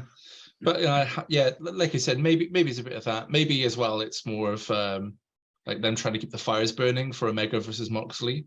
Yeah. Which we will see eventually. It is actually on the podcast that they have an unsanctioned lights out match at Full Gear. Oh, that's not that long away either. No, it's 3 episodes away for us. So about half a year. The way that you two are going, He's kidding, folks. He's kidding. He's freaking kidding. No, episode 3 will be out in like 3 months. But no, I mean, overall, the match was brilliant. No, great match. Great match. Really, really good. Yeah. Odd that it's match number 4 on the card. Yeah, it's odd. It's really weird. Some of the matches I got put on. To be fair, you always need a match that, like, especially with a 5-hour event. So maybe that's the idea. They put it at a spot where people would still be going strong. Yeah, quite possibly. Maybe they thought there'll be a bit of a lull after SoCal and Jurassic Express. Yeah. Maybe putting this match on after that would be enough to bring the crowd into the match. Because the crowd at the next match, which we're about to speak about, they were on fire all the way through that. Yeah, but that match is crazy good. So yeah. Speaking about it, match number 5 is a triple threat Cracker Barrel match. It's Darby Allin versus Jimmy Havoc versus Joey Janela. So in the trios match earlier, I made a point of saying that was the last match to solely be set up and announced on Being the Elite. That was kind of true. So this match was confirmed to be taking place on the same Being the Elite episode as the one from earlier. However, we do have a little bit of kind of a pretty logical storyline behind this match. So in case you've missed it, these 3 men teamed in a trios match at Fight for the Fallen, losing to the team of MJF, Shawn Spears, and Sammy Guevara. All 3 men after the match blamed each other for the loss backstage, even though it was 100% Darby Allin's fault. And this triple threat match was announced for tonight. The Cracker Barrel returns as well. The Cracker Barrel is a sponsor seemingly only for this match. I don't understand, but for whatever reason, the Cracker Barrel being involved makes it a hardcore match. So, yeah. I mean, I guess you couldn't really put these 3 in a match together and it not be hardcore. So no. I don't know. It was really, do you know, I had to triple check that they said Cracker Barrel. Because every time I was like, is that what they said? Cracker Barrel. And I was like, there's a barrel, so I heard half of it right. It definitely is a Cracker Barrel because JR was on it this match. I didn't know what a Cracker Barrel was. I was like, what's doing Cracker Barrel? And it went until JR started speaking. I realized what it was. Yeah. JR is very hungry by the end of his match. I'm just going to put it out there now. So for those not in the US, the Cracker Barrel is a restaurant chain out in America, and they sponsored this match. I know they do fried chicken. I don't know their menu. I've never been to a Cracker Barrel, but I know they do fried chicken. Apparently barrels of it. Because JR talks about fried chicken about 4 times throughout this match. Unbelievable. And also, speaking of JR, he immediately mentioned Darby's past before the match started again. I told you, the past podcast, the past pay-per-views, every time Darby comes down, JR straight about his dark past. Yeah, literally, Instantly. like it was fine going to the ring, and they were saying like how he had like a great introduction in AEW, and he had a really good match in the last he had a good showing in the last pay-per-view. And then like he's in the ring. I think Jimmy Havoc comes out next, and as Jimmy Havoc's coming out, JR just starts talking about Darby Allin again, and he's basic. He may as well just go, his uncle's dead. You might as well. Like every time. Excalibur cut him off at one point because JR kept on going on about his dark past. And Excalibur cut him off and go, yeah, but he's wrestling real well now. He's here. He's been a professional skateboarder. He's now in wrestling. He's doing and it's kind of like Excalibur's like, stop. Yeah, pretty much. We know. We know now, JR. He was like that's what he said. He's like, oh, he's got a really dark past. And I think it was Excalibur, like then again, that moved subjects to the person actually walking to the ring, and the commentary team should be talking about, which I'm sure was Jimmy Havoc at the time. Also, I have to mention, Janela had a really decent pop. So good that it seemed to immediately mess with my audio. I had lots of audio issues around this time during this pay-per-view. I didn't. Oh, that's strange. I had it during the Kenny Pac match as well. Did you, Day? I had visual issues. I didn't have audio. I had visual. It kept on skipping forward and skipping back for me. I had to keep pausing and finding out where it was. I had that a few times as well. Before the match even starts, Havoc just immediately gets out the ring to grab loads of weapons, including a stapler. Yeah, the ultimate weapon. As soon as that happened, I was just sat there like, yeah, this is going to be messy. This is going to be my kind of match. Havoc, of course, staples himself. I know, right? Janela and Allin just are like, fuck it. I just attack him like immediately. Oh my god. And then they set him up on a chair. They tape him to the chair. They put tacks in his mouth before taping it up.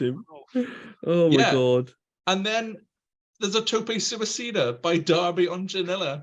Yeah, that looked so brutal, that one. It did, yeah. It feels like that whole scenario there was completely like on the spot improv. Okay, sit him down, tape him up, tax. I'm gonna tope now. Do you know what though? There's so many moments in this match that's insane. I've got a lot of like, oh shit, oh my god, and I'm not sure what they all referred to. Yeah, because there were just so many. Well, and there's one that I got here, which is, and I don't understand why. So Allin is stupid in the ring. Yeah. Like his in-ring style is borderline dumb. That's the way I'm gonna see it. Okay. Because at one point, Havoc was still taped to the chair and completely immobile. Yeah. And Allin just decides to jump off the top rope onto Havoc, which immediately released Havoc. Like he is out of that match. And Havoc was asking for it as well. Like he was like, come at me. And Jimmy Havoc still trapped on the outside with a mouthful of tacks. You would think someone might have the common courtesy to untape Jimmy Havoc. Now Darby, people are he's asking. No. Look at this. What are you going to do? Jimmy Havoc has baited Darby. Oh! It's a shame about what happened, but Jimmy Havoc is pretty awesome in this match. Yeah, he is. Yeah, he's pretty awesome in this match. Yeah, his talent in this match was great. Yeah, there's one thing that we may as well say now. There's a way of separating the wrestler from the person, and we're definitely going to have to do a lot of that in season 3 of this podcast. Is he? No, someone far worse. So there is a separation from the person and the wrestler, and there is a lot of stuff that people can go do their own research about. Yeah, we won't get into that because that's not all we're here for. That's not what we're here for. But we're aware of it. When we don't have to mention Havoc, we won't. But we have to in this match. During the match, he was really good. And do you think Darby flipping down onto Havoc on the chair? Do you reckon it was just like? Do you reckon Havoc was supposed to get himself out and couldn't? That's why he was signaling him for Allin. I don't know. No, I think that's what Darby Allin's like. Like I said, I'm saying dumb. It's reckless. That's what it is. He's reckless. That's what reckless makes it so abandonment. Yeah, it is. But It did seem like he was going to do a thing, and then he saw that. He's like, "Oh, better idea." Yeah. So I said this before. I can't watch Darby Allin live. I really struggle to watch Darby Allin live because I just think when I say live on live events, so like Dynamite and pay-per-views and things like that, because I genuinely think he's going to hurt himself really badly one day, and I don't want to watch that. It's like when I see people like Jeff Hardy now. Like looking back then, it's great to see all the stuff that Jeff did. I grew up on Jeff Hardy, but now to know that his body is just fucking wrecked and he's like 40 years old, I'm like, that is kind of a peek into the future of Darby Allin, and it always makes me feel uncomfortable. But going back and watching Darby Allin, I can watch Darby Allin now and enjoy his matches. Yeah. I know he's got at least because 3 if years you in hadn't him. watched his matches, when you saw the Emerald Fusion from Janela, you would have assumed Darby had died again. Oh, Darby dies at least 3 times in this match. Janela murders him on the apron pretty much straight after he dived off the top rope. Yeah, I think it was the Emerald Fusion. What's that with the flipping power driver through the table? I thought he was dead. Is that when he flipped out of the ring onto Allin and threw the table on the outside? The fact that we don't know which time it was. That was the second time. The third time then was when he attempts the coffin drop onto Havoc, who's led on the steel steps on the outside. While Darby holds on to the Cracker Barrel and he completely misses and just lands. The Cracker Barrel is basically made of like tissue paper, pretty much. Yeah. And his head ricochets, the way it ricochets off the stairs. And then they replay it in slow motion after the match. It doesn't look any better at all. No. And then straight after it, actually, I think it was JR. Darby Allin is now literally eliminated from this match and life itself. Yeah, there's a good like 5 minutes of this match remaining, which is just Jimmy Havoc and Janela. And Darby doesn't get up. Darby took himself out. He is done for the rest of this match. Oh my god. Darby Allin. No. Oh my god. No. Set your DVRs, folks. Oh, Darby. What? No! Nobody was there but the steps. I swear, I heard "it's insanity" from JR's mouth numerous times throughout this match.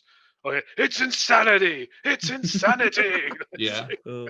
There was a really great bit where Havoc monkey flipped Janela while Janela was still sat on the chair, and Janela kind of flips and lands still seated in the chair. Yeah. Oh, that is gruesome. Very manly, you know. And now the staple gun. Oh, now that's serious. Monkey flip. Janela landed on the chair. Janela mighty proud of his action. And that's with a staple in his forehead. I don't think anyone was expecting that, not even Janela, to be fair. His look on his face was like, yeah. I got this. There was a brain buster just after that onto a steel chair. I don't know if you heard JR, but he went, I've seen brain busters to the chair before, and that was one of them. Cheers. Men's just spitting facts, you know. So best moment in this match for me was so the camera is on Janela as he climbs, as he's on top of a turnbuckle. Janela moonsaults outside, but the camera never shows us who his target is. So, and it was Havoc, but Havoc's moved out of the way, so the camera's literally at the whole time from the top rope following Janela to the floor. So it looked like he just randomly moved something onto the floor outside. It was really. My god! It was like someone was playing a wrestling game and just put the wrong combination in. Dude, I was in tears when I saw it. Oh, it's too funny. I think JR actually commented on that. He said, "Oh, in case you didn't see, Havoc did just roll out of the way." Yeah, he did. He had to, because even he noticed. You didn't. Oh, too funny. But no, to win the match, we get an acid rainmaker from Havoc onto Janela through a Cracker Barrel. Yeah. The 1, 2, 3. Yeah. this was a bit of me, guys. I loved all of this match. Yeah, no, it was a great match. Yeah. I mean, obviously, it's not my favorite style of wrestling, but these guys were incredibly inventive and came up with stuff that I don't really think I've actually seen before or since. So fair play to them. We don't They see just wanted to battles in kill each action other, very didn't often, they? to be fair. I mean, Havoc picked up the win, but Yeah. this match was really all Janela and Alan. I mean, Janela did a lot of the heavy lifting, and I just kind of wish that we get to see them one-on-one. Janela and Alan, this is. That'd be amazing to watch. But we don't. That'd They do have a match, but it's in 2021. Oh, okay. It's during the pandemic era when Darby's TNT champion. Janela's one of his I probably have challengers. seen it then, because I think I've seen pretty much every single one of Darby's defenses. So yeah. Yeah, I went back and watched a bit I of the don't remember match. it, but I probably have seen it. I'm glad. So our original idea with this, folks, was we're going to be the AEW Rewind podcast. If you ever go back and watch our first episode, we got AEW Rewind everywhere. And then after the end of the first episode, we decided, for many other reasons, we didn't want to do that anymore because we don't want to be just pigeonholed to AEW. We want to do other stuff as well, which is what we're going to do. But mainly, I didn't want to review the pandemic era because I just think wrestling without a crowd is just kind of loses its appeal. And I watched that match, and it was so like I just didn't get any enjoyment out of it. It's the crowd that make the match, man. Yeah, no, it is. It was during the era when they had like wrestlers stand up like outside of the ring. Yeah. And like every now and again, like one big move, and you hear like "woo." I was like, oh, it's like watching brandy matches. Oh, man! Damn. But no, it was a really good match, and like we said before, we are consciously separating. I mean, the last couple of pay-per-views we've barely even referenced. Yeah, but we had to. Havoc, Yeah. and that was purposeful because of what he is like in real life, and you know, again, you guys who want to look at that, the internet's there. For us, though, he was really good in this match. Oh, can we just talk about the fact that at the start of the match, Darby puts thumbtacks in his mouth, and he has them in his mouth for ages because later on he just randomly spits them out, and I forgot. I was like, oh, damn, they're still in his mouth. Yeah. Yeah, he just had them for ages in his mouth. I was like, damn. Who takes the skateboard thumbtack shot? Janela. It was Janela, was it? Okay. It was Janela, yep. I love how there was so much that happened. We didn't even mention there was a skateboard fourth tax. Yeah, I think by the end of the match, because it was so crazy and like legit. It was one of the lesser things that happened. Yeah, and JR at the end was legitimately just talking about fried chicken a lot. Oh my god! There was like 4 references before and after. Did you guys get his new business idea as well? No, what was it?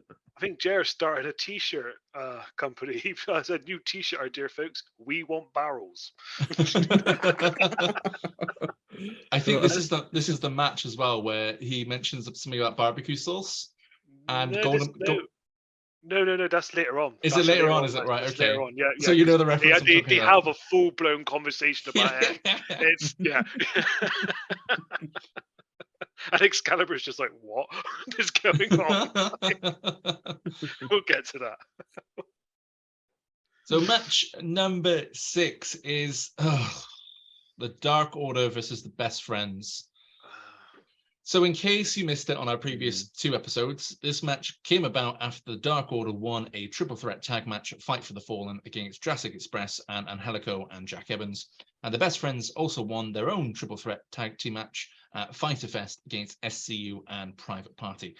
The winner of this match gets a first round bye into the World Tag Team Tournament.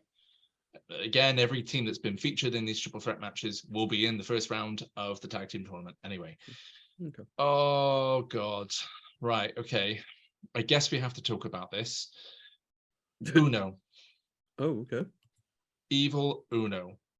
So when he started coming to the ring, I actually quite liked the look of him. He was being a dick to the putties.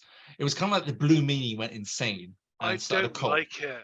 I don't like the putty idea, man. So I liked what the look was like. So like I said, him being a dick to the putties, he looked like a Blue Meanie, went insane, started a cult.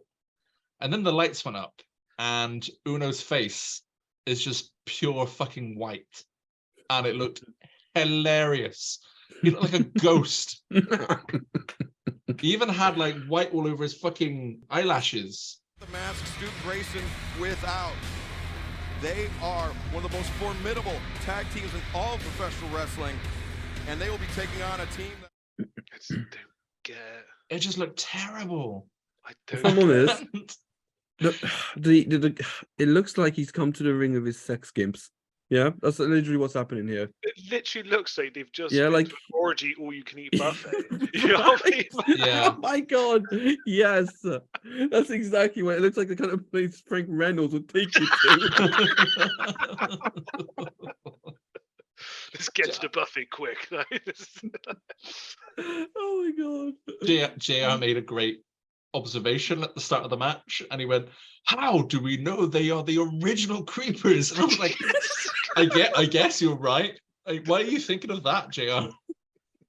I think at this point he's just. I don't think he likes the idea of it either. To be honest, with you. I don't know. I don't get it. I mean, this is only the third time I've seen the Dark Order. Maybe I'll get it one day, but Fourth. I don't. Yeah, I never go even a fourth, and I still don't bloody No, get it. honestly, they only have a very short period where they're decent, and then it ends quite swiftly. Grayson, So. Grayson, on the other hand, when I does will that watch Grayson period all start, day. Mike? Because we haven't seen it. Oh, it's when they start teasing the arrival of the leader, obviously. Right, Properly okay. teasing. Yeah, exactly. Which is Brody Lee. Yeah, which is Brody Lee. Exactly. We won't see that on the podcast. Okay. Grayson, like I said, I can watch him all day long. I think he's phenomenal. Uno, on the other hand, I don't get it. I don't get the creepers. I don't. Why do you need them? Why do you need them? I guess it's just to say you've got some sex slaves or something, because it is really weird, and I think the crowd echoed what your thoughts are there, because they died off very, very quickly at the beginning of this match. Well, they were chanting "spooky perverts" to him. Yeah, spooky pervert. And it wasn't even like a loud chant. It was like 6 people, and it took Excalibur off guard so much he started laughing about it. Yeah, but we had another genius JR moment when they're chanting it as well. You ready for this? Go on. The crowd's going spooky pervert. Excalibur's cracking up, and then also you hear, "There's another T-shirt idea: spooky perverts."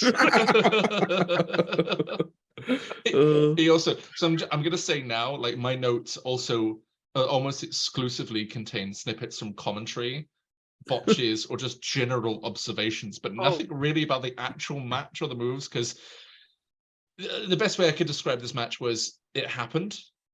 I disagree on that. No, it was.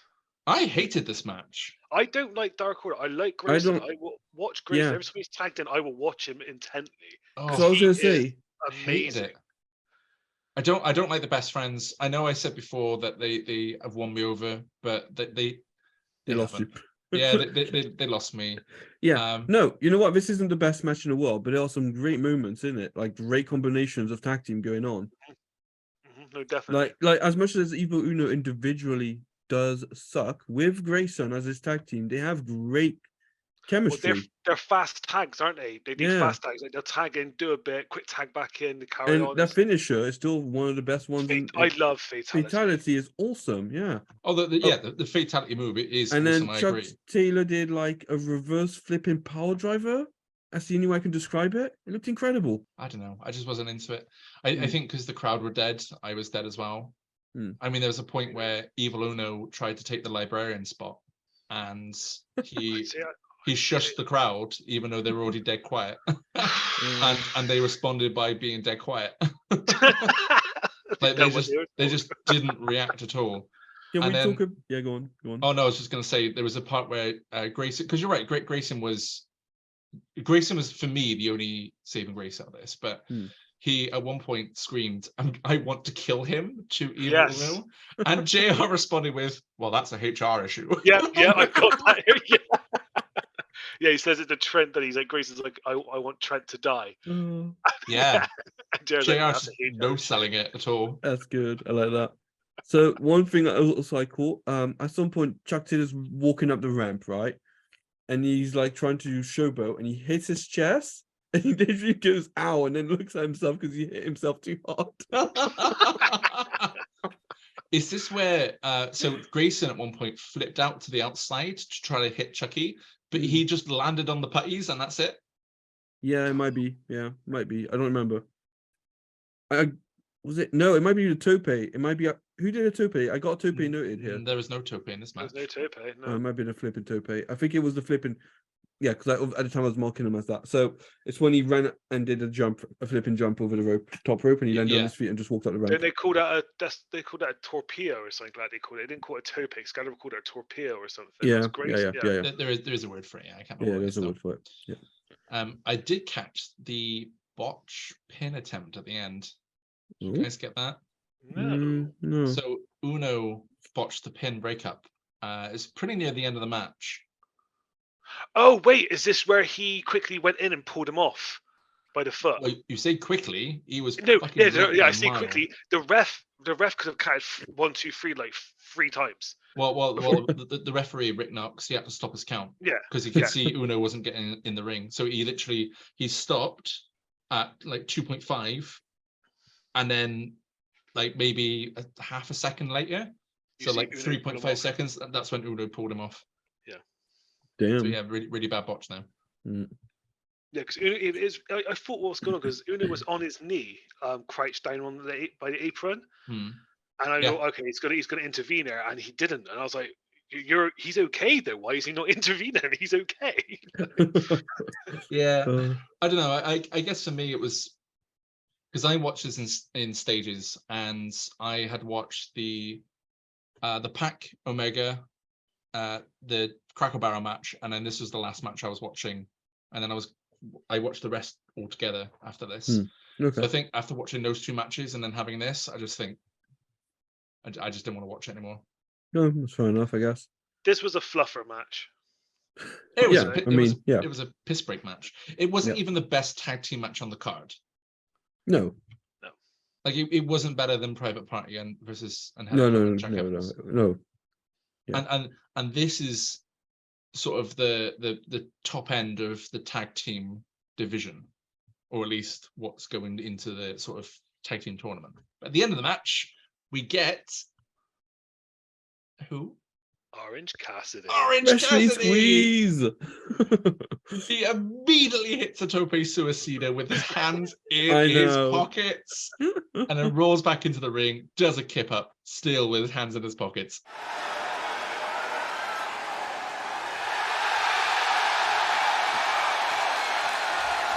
Freshly squeezed Orange Cassidy has been poured into the all-elite wrestling ring. He's running. Tope suicida with the hands in his pockets, taking out all the creepers. Jeepers. That's pretty cool. Makes it look so easy. I fucking love Orange Cassidy. I do. Annoyingly, though, his affiliation with the Best Friends means I still have to watch the Best Friends to this very day. Yeah, it continues. Fuck's sake. I feel bad for them in a way because they're just there to play second fiddle to Orange now. Oh yeah, Orange is like his background cast. Yeah. I mean, even for a time when Danhausen came in, they were basically filled to Danhausen. Yep. But you two liked that match then overall. I think it was watchable. I liked Grayson. Like I said, everyone else can go. I mean, Trent. I like Trent as well. Trent is good, but he didn't get much of a show in here, I think. No, he never does. He always seems to be a punch bag. Like he's always one that gets separated from Chuck and then just beat upon until he gets the hot tag in. Yeah, it was. I think it was a solid match. You know, there's always going to be that one match in the PPV that's a little bit slower. This was it. Match number 7 is Hikaru Shida versus Riho. The winner of this match goes on to face Nyla Rose for the inaugural AEW Women's Championship. I was looking forward to this match. Can we just talk about how Rio's intro music is basically a track from Street Fighter? Is it? No, it's not actually. It may as well be, honestly. It sounds like it's been ripped straight out of Street Fighter. her entrance video is very original, isn't it? It's so simple. Let's just have a picture of me going back and forth, zooming in and out, flickering. It's just Oh, amazing. It worked. she really wanted people to know who she was. So this match was announced a few weeks before the pay-per-view with the stipulation that the winner will go on to wrestle the winner of the Casino Battle Royale match, which was still earlier on. This is Rio's 4th match in AEW, making her the only woman to have appeared at all 4 pay-per-views. Shida, on the other hand, only wrestled the inaugural pay-per-view, Double or Nothing, where she teamed with Rio and Ryo Mizunami. And they won. Yep. I like this match. I thought it was decent. It was decent, but the thing is, I've seen so much of both of them. This was not their best showing in either case. It wasn't a bad showing, it just wasn't their best. Yeah, I mean, I was low-key looking forward to this one, probably just as much as I was the 2 other matches that I mentioned earlier on. Mainly because of how much you've hyped up both Riho and Shida. Like, Riho, obviously, I've seen in the podcast, and Shida didn't really get much to do in that triple threat in that trios match at Double or Nothing. So I was kind of looking forward to seeing what both of them could do together in a match. And I agree. I think there was more to come from both of them, but I really did enjoy the match. No, I enjoyed it as well. I mean, I always enjoy watching them. She does like one of my favorite wrestlers, actually. After, like, she had an incredible. She's a bit like Darby. When she was champion, she had an incredible run. Basically, all her matches were really, really good. Because she definitely has that whole. Yeah. Plus, you saw her against you saw her against Jamie Hayter more recently, so that was closer to what she's capable of, what she should be like. Because she does have this whole gimmick of just absorbing punishment until actually being able to capitalize in some way. And we saw that quite a few times during this match. Like, she took some really hard-looking bumps, like the diving stomp. That was Riho to Shida. Yeah. Shida, when she pulled Riho from the outside of the ring up to the top rope for a suplex. Yeah. That like a rope suplex. Down to the apron, and now Hikaru Shida pulling a very dazed Riho, trying to pull her up to her feet. And now maybe looking to bring her in the hardest way possible. Yeah. Amazing. And Shida hit a backbreaker on Riho as well, and she folded in half the wrong way. Multiple backbreakers, man. Do you know what? Rio's flexibility really worked for the whole working on Rio's back angle. There was did you guys catch at one point where Shida's got Rio's leg and she's basically got in a lock, but Rio's holding the ropes, right? And the referee's not doing a thing. And JR is getting really genuinely annoyed. He's like, the referee needs to break the hold. She's holding the rope, and then she actually pulls her off after she should have let go. And then JR's like, there needs to be separation. He was fuming. Yeah, he was. Yeah, I will say that in this whole pay-per-view, the consistency with the refs and their decisions isn't great. No, there's none, buddy. There's none. Yeah, I know. There is no consistency whatsoever. Especially coming up with the next match, which is Cody versus Spears. That it was weird. Wasn't it? Just annoyed. But we'll get to that in just a few moments. We're talking about Shida and Riho first. Funny enough, I actually thought JR and Golden Boy here had some amazing chemistry. So, like, JR was mentioning, regardless of whoever wins here, they have to face Nyla, which is a completely different ballgame. And Golden Boy, without missing a beat, immediately brings up the fact that Nyla was pinned by Riho before. And I just feel like the commentary team has been missing this sort of like to and fro, because they were having like a genuine debate of whether or not someone like Riho could go on and face someone like Nyla. It seemed like JR knew who would win the title in the long run, and he didn't agree with it.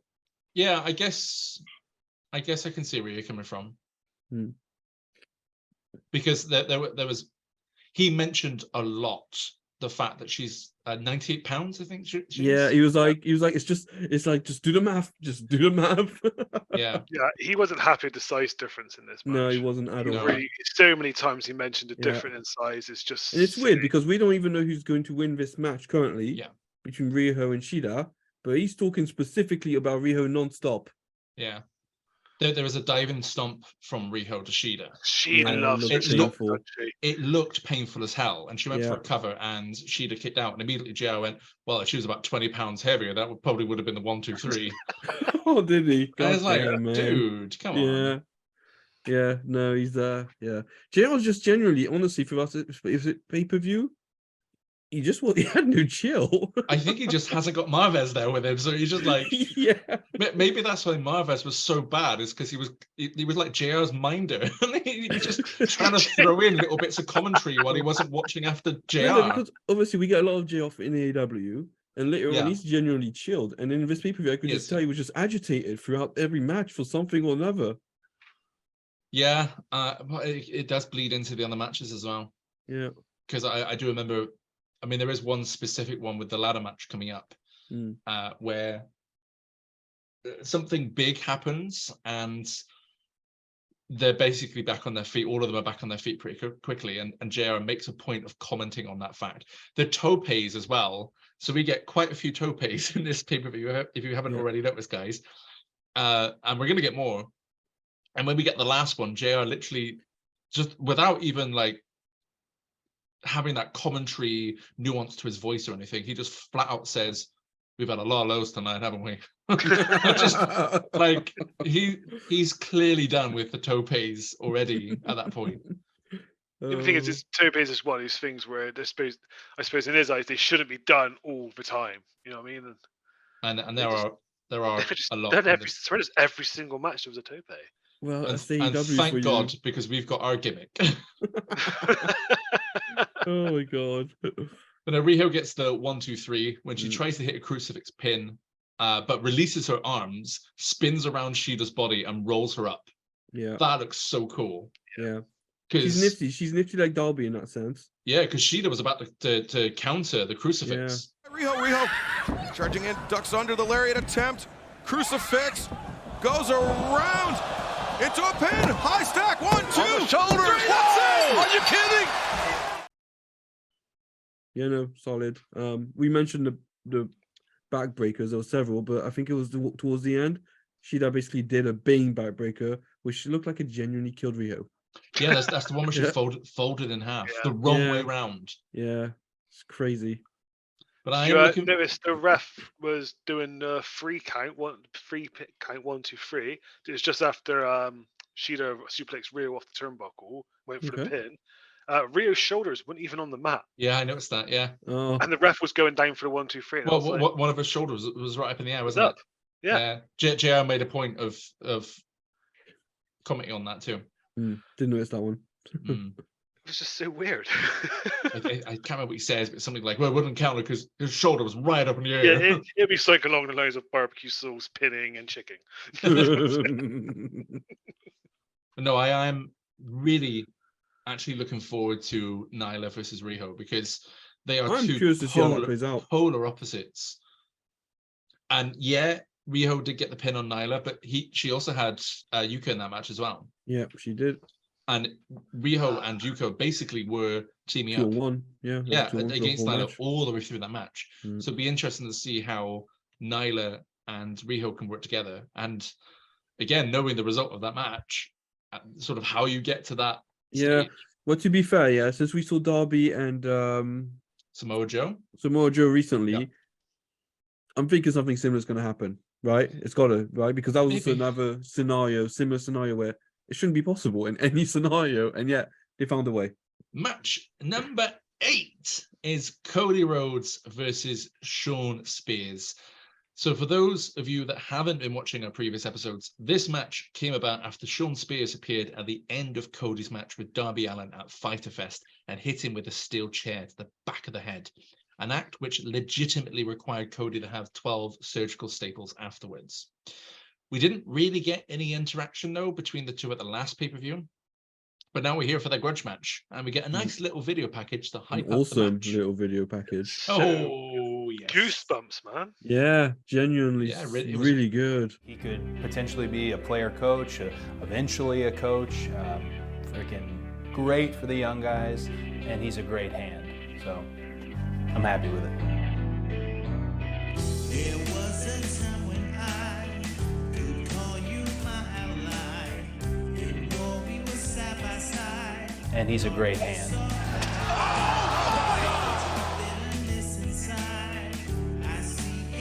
You guys are like brothers. We were. He forgot that I sat at the table for Thanksgiving dinner. He's forgotten who he was. That blood that I saw pooling out of the back of his head may as well have been a mirror into your future.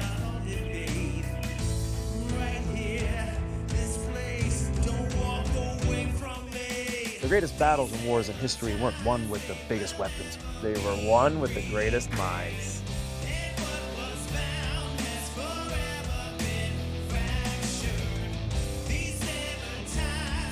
Only one person can stay.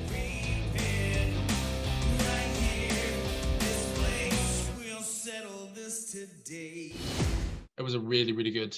The whole soundtrack for this PPV actually was amazing as well. Yeah, it was crazy good, the music they played. Yeah, I'm gonna point out now because I meant to point out earlier in the episode, and I'm sorry I haven't. I'm intending to have all of these promo package videos in the YouTube video. If for whatever reason I'm saying, well, what did you think of that promo video, and you haven't seen or heard anything, the reason why is because YouTube have copyrighted it, and I've gone back and edited out of it, and I will not be bothered to edit out what we talk about the packages. So if it seems really disjointed when you watch it, guys, that's the reason. It's pure laziness on my part. I so wish you never said anything. It would have been amazing for people. Oh, and there's an amazing package. Yeah, So guys, what do you think about that video package?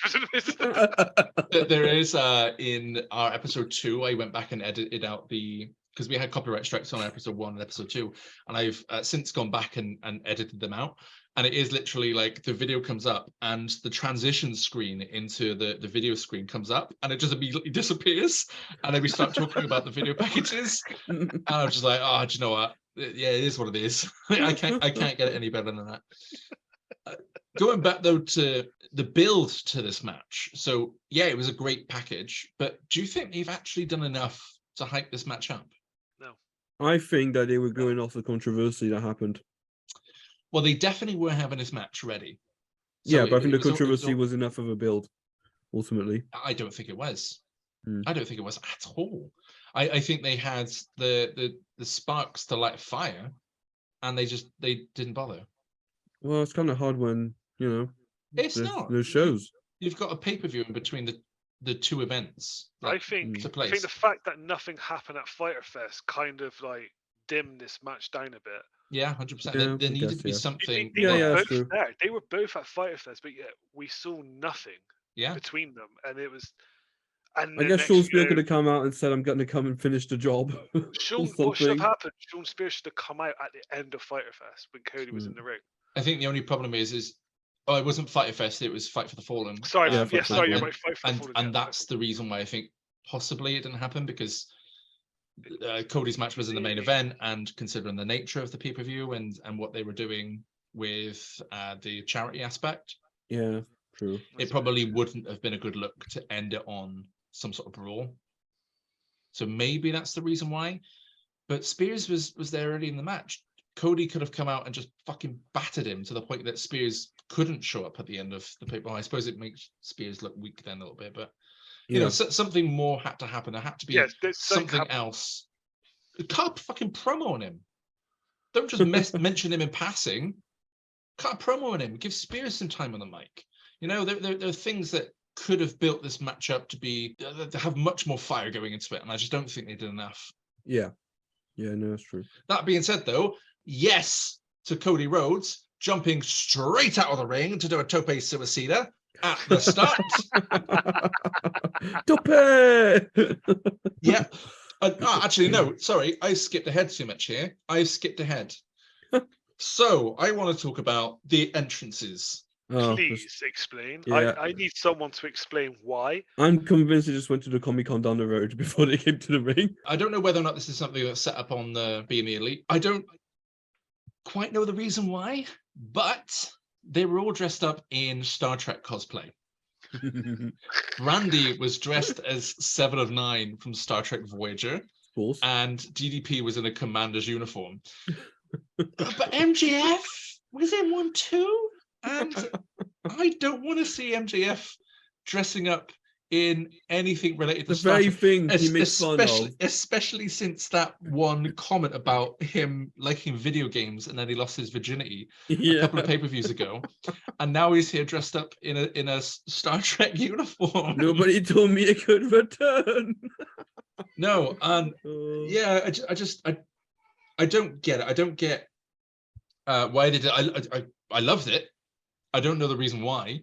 And I'm a little bit confused as to what AEW perceive Brandy as in terms of babyface or heel, because she's on this pay-per-view as a heel. In the last event, she had a match where she had this big babyface promo, and then she was just a massive heel all the way through the match. And then she's here at this pay-per-view, and she's cosplaying as 7 of 9, which is awesome. But earlier in the pay-per-view, she was definitely a heel in the Casino Royale match. And it's just odd. Do they? She just has free roaming over the event. She just does whatever the hell she wants. You can't just be heel face whenever you bloody feel like it. Well, it's what Cody's doing as well. I don't want to just single out Brandy, but Cody to some extent as well is doing the exact same thing. So like DDP can do whatever he wants. Like one week he can show up and he could, I don't know, batter someone, or the next week he can come up, he can show up in a Star Trek uniform. The crowd's just going to love DDP because he's DDP. Yeah. Cody doesn't have that. Brandy doesn't have that. Well, the crowd does love Cody, to be fair. Right now, they do. Do you think? Because in the last I know they do. It was a massive pop when he came out, man, and throughout the match for Cody. Oh, he did have a good pop. Yeah, I do agree. Yeah, his whole like coming up the stage shtick, that was fucking awesome. I love that. Okay, so there's a problem with that in general. He does that. He does that for. It's a Cody Vader, right? And he does it all the time. And the problem is at pay-per-views, it's awesome, but when you start seeing it weekly, and you have to wait for him to rise up and then make his way down, it becomes really annoying and almost arrogant, right? Which would be fine if he wasn't constantly trying to be face, right? Yeah. Everything he does is heel, and it reminded me about why I started to really dislike Cody in AEW. Some of the things he does in this match, he's just really arrogant, right? But he wants to be a babyface. It just doesn't work. Yeah, I mean, everything we've seen so far of him has been... Yeah, but it continues throughout AEW the entire time he's there, and he just never accepts. He literally makes a whole promo at some point later down in the future about how he will never turn babyface, never turn heel and always be a babyface. Yeah. And it's like, well, you're just spitting in people's face because you're acting like a shit constantly, and you want people to like you for it. And you're not freaking MJF. I know, and people took that as, oh my god, he's definitely going to turn, and the payoff's going to be amazing. And then he just fucking leaves and goes to WWE. Yeah. So like we never get that in AEW. Cody's dog was not having fun here. Oh, I didn't. I was literally about to say there's one thing I did not like about this entrance, and that was the dog. Yeah. I mean, they tried bringing him out during the fight as the fireworks were going off. What the hell are you thinking? That tail was between his legs. I was going to say, the dog came out and he was like, hell no. He was scared, man. He was scared, what the hell were they thinking? Yeah, I don't... Like, sure, bring him out, but don't have fireworks going off. Yeah. That's a bit... Yeah, dogs don't like fireworks, and they don't like being near fireworks. There's just no need for him, man. Going back to the actual match, though. So both men immediately started brawling to the crowd. And I just want to get your guys' take on this, because I'm not sure whether or not you saw it. And if you did, whether or not you saw it the same way I did. The security guys who are sort of shepherding Spears and Cody through the crowd. Yeah. Did they look like they were dressed as vicars to you? I have to go back and see that, but no. I didn't have any focus on them, if I'm honest. The reason being is that they had they're wearing all black, yeah. So like a black jacket, a black t-shirt, and black trousers. But the word security is around the neck part of. Oh their my shirt. god, they do. Right? They do. So I was really confused when they first started brawling into the crowd because I genuinely thought there was a vicar there, and I was like, "Wow, that's weird." And then he's just started following the two around, and I was like, "Oh, this is really weird." And then there was another guy that had the same outfit on. I was like, "What the fuck is going?" I had to pause my TV and go really close, and I was like, "Oh, it's his security." They do. They really do. Oh my god. They do. I'm splicing that in because I Please was do. just.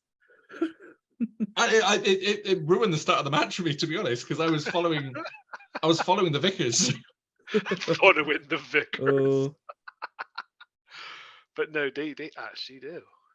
They Yeah. do, yeah. so can we get straight into the fact that JR was continuously overselling MJF's coming betrayal, just All the time. non-stop, yeah, Constantly. all the time. Too much, man. Too much. And it was just like, as if it's like people are dumb or something to him, and he has to make it crystal clear. It was literally like everything that MJF did, JR was basically there like, he's gonna betray Cody. Like, Yeah, constantly. And, Yeah. I get it. There was a little bit of that during the match. Like there was a little bit of MJF doing things that Do you know what? I wouldn't even say there was wasn't gonna enough. help. There wasn't even enough. You know, There He was being just a there dude, was so that's hints. it. There was hints. Yeah. He could have. There's so many times he could have got in that ring just to quickly help bail him out of something. Yeah, that's true. But he chose not to. Yeah. You know what I mean? And he looked hesitant. He played the hesitant card, like, oh no, I shouldn't. You know what I mean? Yeah. To be honest, the way I took it is he was just foil for Tully to be more of a heel during the match. Yeah, true. Which is actually kind of like, part of me wonders, is this like the planned storyline? You know, when you think about what happens later on, is this planned in advance already? Like they're putting seeds. Yeah, it's already planned. They I think are separate by, I want to say 4 Gear. Okay. No, I'm not talking about that, about Cody and MJF. Oh. I'm talking about Tully and MJF. And Sean Spears and everything that goes on down that line, down that end. Eventually. I don't know anything about that. Yeah, this is interesting. Oh, do you not know about the Pinnacle? I mean, I know about the Pinnacle, but I didn't know Tully Blanchard was in it. Yeah. Are we going to be covering this? No. Not anytime soon, Oh, anyway. I don't think the Pinnacle... Well, I mean, we might eventually, dude, but just not anytime. When he says no, he means not anytime soon. It's not in the coming. I mean, not in plans. season 1, yeah. Yeah, or 2. Oh, okay. Or 2, or 3. Or 3, yeah, basically. Yeah, we pretty much have those set. Come. Well, we might see matches from the Pinnacle because obviously, without saying too much about what we're going to do between seasons, there will be chances where potentially there are other AEW pay-per-views that we do watch in between seasons, maybe. But no, we'll reveal more about that later on. But the Pinnacle, they're active from 21 to 22, so we definitely won't see them on the podcast. Right, so the crowdless era. 22. No, Some of it, maybe. Some of it, yeah. Maybe some of it, yeah. Yeah, because between 2020 and early 2021 was the. I'm trying to remember when we got the musical number with Jericho and MJF, and I can't remember when that was. Before I started watching, I think. Okay. MJF can sing, that's what I'm saying. We'll leave it as that. The man can sing. Man of many talents right there, folks. Before we actually get to the actual match and discuss what we actually thought about it overall, Earl Hebner, and indeed the refereeing standard on this whole pay-per-view, Earl Hebner stopped Spears using Cody's weight belt. Oh my god, this really annoyed me. It frustrated me so bad. I know. Consistency, man.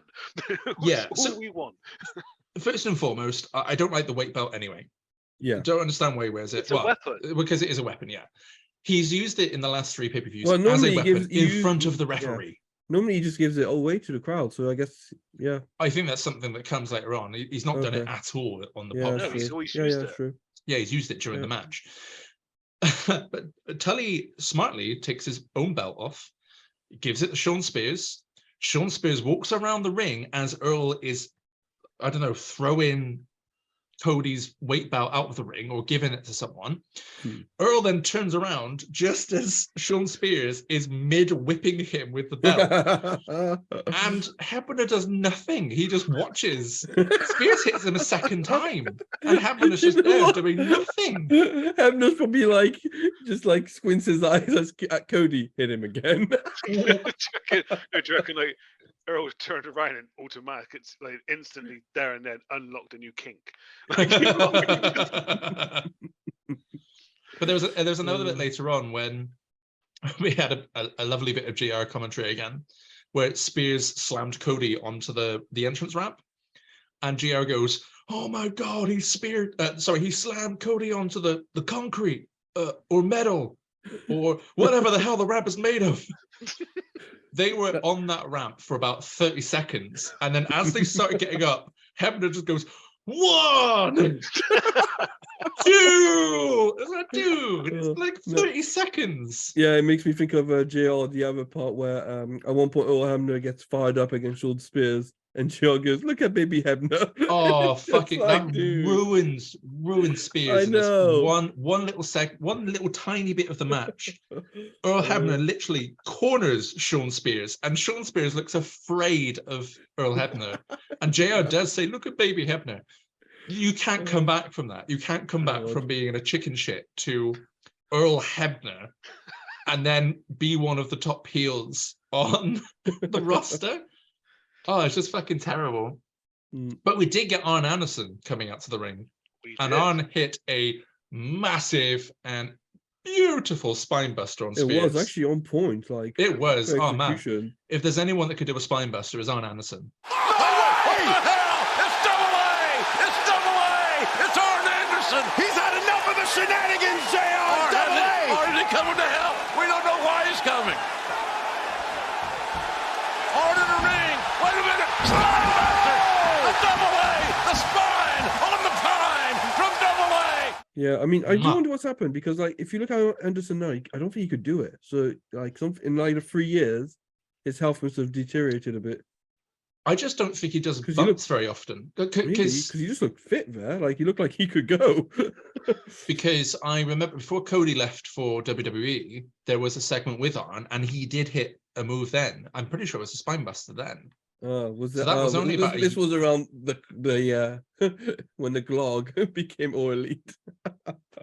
What? The Glock, yeah. Arn's Glock is all elite.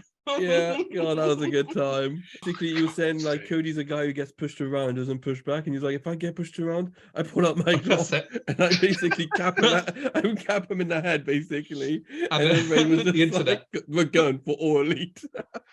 Literally, so every time AEW get a new signing, they have this just a picture of them with All Elite, and it says whoever it is now All Elite. And people were just like photoshopping a picture of a Glock, and I was like, Arn's Glock is All Elite. Oh my God. Oh, it was fantastic. However, going on to the match, I'll give my thoughts afterwards, because I know Damien, you really haven't had a lot of experience with Cody Rhodes as a single star. No. What did you think of this match? I've liked every match I've seen Cody in up till now. I've thoroughly enjoyed, and I've looked forward to seeing more of him. This match, man, it started off good. The tope straight at the beginning into the crowd, completely dominated, was awesome. But then it got silly, like with the belts. Well, let me put a question to you there. Do you think it was Cody Rhodes that you enjoyed, or do you think it was the competitors that he was wrestling against that you enjoyed? Oh, that's a question, Because when you look back, Double or Nothing, he wrestled Dustin. At Fighter Fest, he wrestled Darby. And then in the last pay-per-view, he wrestled the Bucks. And I know you love the Bucks. I know you love Darby. And I know you love Dustin. So is it the Do you know what? I think it's the competitors. Yeah. It might actually be the competitors. I'm thinking about it now myself. I'm like, oh, wow. Yeah. Having said that, he's not actually that good, Andrew. He's good. He's good. But yeah. I mean, I don't think he's main event talent. Personally, I never have. So no, I agree. Part of me thinks so. especially in this early AEW run, well, maybe even all of it, because I kind of know what's coming next. I kind of think when you think of Kenny, Kenny's the one that wants to show that he's the best in the world in the West. Like he has that opportunity to show what he's like, because a lot of Westerners don't know Kenny Omega and don't know just how fucking amazing he is. The Bucks have limited exposure through like things like Ring of Honor, but otherwise, in terms of sort of exposure in the West, again, is quite limited. So I think for them, it's more showing how good they are in America. But for Cody, I think it's more just, I'm going to have fun. I'm going to get people over. And I think it kind of goes directly against what I think we all think that he's like in AEW, in that he wants AEW to be like the counterculture to WWE. Yeah. Also, the other problem is, go on. No, I was going to say the other three don't want that. They just want to have an alternative to WWE. Yeah, which is why it actually became. So they want. Well, yeah, but again, I just think the way that Cody seems to be, when you think about the matches that he has, especially in the last sort of, well, mainly Darby Allin, and here is Shawn Spears. I think it's just kind of, he wants to do his own thing and get people over and have good matches with people. The problem is, he ended up getting, and he actually does get people over. He actually does help quite a few along the way, I won't lie.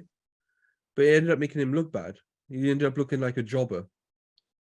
Yeah, I can see that happening. Honestly, over time in AEW, he started to look like a jobber, and it annoyed everyone. It was just, it was, he just, it's actually, it comes off as arrogant rather than a decent thing to do, because he's almost doing it as if I've got all this star power and I can get you over, but he doesn't, right? Not to that level, right? He thinks he's like the Rock or Stone Cold. Genuinely believes that. At least he acts like it, right? And he annoys me. I do like him in the ring. I'm not gonna lie. I do like him in the ring. I think he's a good wrestler. I just don't think he's, up there. I find it crazy that he's going to WrestleMania. I'm just going to say it now. I find it crazy. That is mental. I think a lot of people going to WrestleMania on pure hype. So kudos to him. But going back to the match, then, so Damien's worked out now that he doesn't like Cody. I'm still sat here trying to do the math. It's like, which one is it? The numbers don't lie, Damien. I use a mouse to do it. The numbers don't lie. I'm going to use that Steiner clip as much as I possibly can now. God, I hope YouTube don't demonetize it. Oh my no, God. I think you're right. What you've put that to me, and sat here thinking about it while listening to you two talk, and I think Mike's begun to realize as well that maybe it's the people he's wrestling that I'm enjoying, and maybe the reason I didn't so much enjoy this is because I didn't really know Shawn Spears. I hadn't seen much of him, and he didn't wow me in this match. No, that's fair. That's fair. Yeah, and I think though, I mean, Cody obviously has to take some of the credit with these matches with these people, because if we're enjoying the competitor and we're enjoying their match, then obviously Cody is a big part of that as well. Yeah. But I think overall, I wouldn't buy WrestleMania to watch Cody. No, same. Because we were talking about the other day. The Rock was going against Roman. I would have probably buy it. I would have bought it. And I don't, watch WWE regularly, but I would have wanted to watch that match. Yeah, that's right. And in terms of the match, though, I didn't really like it all that much. It was okay. It was, it was okay. Day was right. It started off great, and then it just kind of fizzled. It died. What ruined it as well, it was the inconsistency of the ref. Completely ruined it, and then it kind of there was too much not too much going on, but it's hard to. How can I put this into words? I know what you mean. It was bloated. You wanted to watch Cody and Shawn. You wanted to watch them intently, but then you had Tully on the outside. A lot of interfering. Yeah, Tully on the interference. You're keeping your eye on him, but then you're keeping your eye on MJF because you want him to do something, but he's not. You know what I mean? Your eyes were all over the place in that match. Inconsistency of the ref completely ruined it. Especially with the chair. Did you guys see the chair? Stopped. You mean at the start of the match? Was it the start of the match or was it near the end? Oh, well, no, sorry. Oh, yeah, we haven't talked about the chair spot. It's like, don't hit him with the chair, don't hit him with the chair, stop it. Okay, but I will allow you to bounce off the rope and kick him with the chair. Yeah. Basically, What? yeah. No, you've said no. Forgot So about the chest spot. that should have been a DQ. Hmm. I mean, he legit used a weapon in the ring to finish the match. He did, yeah. And there is something else that does happen in a couple of matches' time, and we'll get to that in a few minutes. Okay. But there is a lot of inconsistency already in terms of the refereeing. I mean, personally, I thought MJF and Tully, they played their roles pretty well. And Just too often. It was great to see Arn, though, hitting a spine Yeah, buster. no, Arn was the best part of the match. So No, yeah. yeah, I would say that wasn't a ruiner. You mean that was something? It was in the ring. Oh, I You know popped what for I mean? Arn, 100%. Yeah. He come in, in the middle of the ring, done it, left, didn't hang around, left. Perfect. I don't know. I expected more from this. And going back to what we were saying at the beginning of the, before we started discussing the match, I feel like AEW missed an opportunity here because there was a legitimate, it was an accident, but there was a legitimate injury that came out of this feud. And I think they could have carried that into Fight for the Fallen. I also feel like there wasn't enough. Cody wasn't upset enough with Sean Spears, like he should be, considering what had happened storyline wise, right? There just wasn't that anger and want to destroy him enough. That's why the start was good, because it was there at the start, and then halfway through the match, he just forgot he was meant to be angry. No, that is it, isn't it? And then the match You did wanted calm him down dead at at the some start of the point. match, and it worked. I mean, pretty much as soon as they brought outside and went all the way around the crowd with the Vickers in tow, as soon as they kind of got back into the ring, the match slowed down massively from that point. The crowd quieted them down too, because they were red hot at the start of this match. Like as soon as that tope went out, they were on fire. And then as soon as they got into the ring and slowed the match down, they died off. I don't know, just like have a hardcore match. Have a no disqualification match. That would have been so good. Or, I mean, or it some would kind have of chair helped match. us. Yeah. But yeah, no, it was disappointing. Yeah, a steel chair match. They did. They did, basically. Yeah. It just didn't tell anyone. But oh well, I think it's time to move on to the next match. So match number 9 is the Young Bucks, Matt and Nick Jackson versus the Lucha Bros for the AAA World Tag Team titles at Escalera de la Muerte. Oh, yes. We get a video package to hype up this match. I was about to say, because they ended perfectly. We are looking at this video package now, potentially, depending on YouTube. Our goal, our main objective, is to give you fans the best tag team division in the world. The Young Bucks versus Lucha Bros is definitely one of our greatest rivalries ever. You can just feel it. Like when we're in the ring with these guys, it's just unique, it's special. What about in Chicago, Illinois? All out ladder match in Escalera de la Muerte. We were always the guys who brought the ladders into the ring. And for me, it's like, who do these guys think they are? They think they're taking our spot? We've been doing this long enough. It's like, no, this is still ours. We feel like we've been the best tag team for the last 5 to 10 years, so we're not gonna give it up, and we're not gonna give it up easily.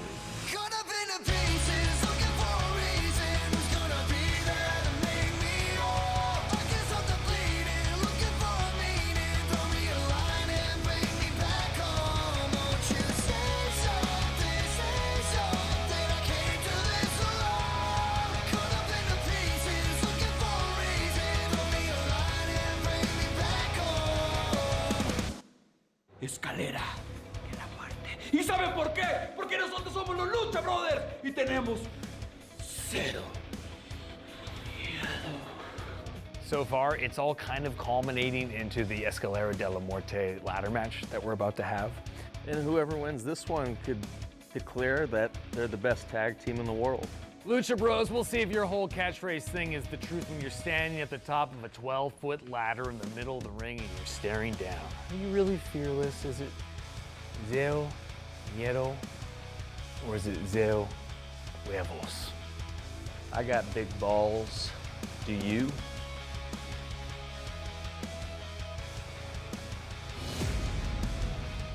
Okay. So What did you think of the package? Let's talk about the package first of all. Right, I just want to get into it. I love the part at the end when Nick goes, "I got big balls," and Matt just looks at him and he's like, "What?" Loved it. Oh, yeah, me Package too. I was great. hyped for this. Really, Again, really the hyped. music again. The music was great. And again, I'm really sorry for the people that are watching on YouTube. If you're watching on Spotify and if you're watching on SoundCloud, you should have the unedited version because I don't really care about the copyright issues on those two. But if you're watching on YouTube, and again, it's a case of us going, yeah, there was a great package, and you just haven't been able to see it. I'm sorry, basically. yeah. This is the second time that the AAA tag titles have been defended in AEW, with the match being confirmed on Being the Elite after the Bucks accepted the challenge laid down by the Lucha Bros at Fight for the Fallen. Not quite sure why the Lucha Bros challenged the Bucks to a ladder match, especially because the Luchas are the defending champs after they recaptured the titles from the Bucks at an AEW event before Fight for the Fallen. And not to mention the fact that the ladder matches are the Bucks' speciality, but whatever, here we go. Okay. Should we start with the entrances? Because they were pretty great. Yes. Except for obviously what happened with the Bucks one. Did anybody notice? No. So what happens normally, the Bucks come into the entrance, they do the tension of the arms, in that position, and the cannons go off. They get on the ladder, and they do it, and the cannons don't go off, and they're there for a little bit longer than they should be, and the cannons never go off. And then as they start walking down the ramp, they go off. Oh, man. It's usually always time when them like tensing their muscles, and then it goes off at the same time. I need to watch this. Yeah, it got delayed. Yeah, I couldn't believe it. I was like, oh, they must have been so annoyed because they were there on the ladder for a good while, just waiting. So let's not waste any time with this one. Damien, I know you're a massive fan of the Bucks.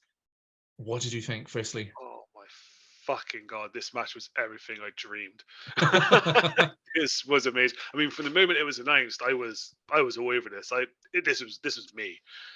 And they delivered, and they did not disappoint me at all. Everything from the beginning to the end was perfect in this match. Mike, what about you? So you had mentioned, because you saw it before me, and you said it was a spot fest. Yeah. It was, but I loved it. It absolutely was, and I absolutely loved it. Yeah. Basically. I loved it in spite of it being a spot fest as well. Yeah. At times it did suffer from the whole, a big move gets done on one of the tag teams and they're up 30 seconds later. But honestly, this was a 30-minute match. And it did not feel like a 30-minute match. No, it doesn't. At all. No. At times, so many notes for this match. I loved it so much. There's so many notes. So I mentioned earlier in the podcast that I only wound back the pay-per-view a few times. This is one of the pay-per-views where I did because I wanted to catch everything because I loved it, and I was barely typing anything throughout the match. And then I was like trying to type, and then like something would happen. I'm like, oh, I have to go back and see that now. The only thing I'd say bad about the match, and it is that whole tag team takes a big move. It's one thing, and it kind of annoyed me, but not to the point where, I disliked the match.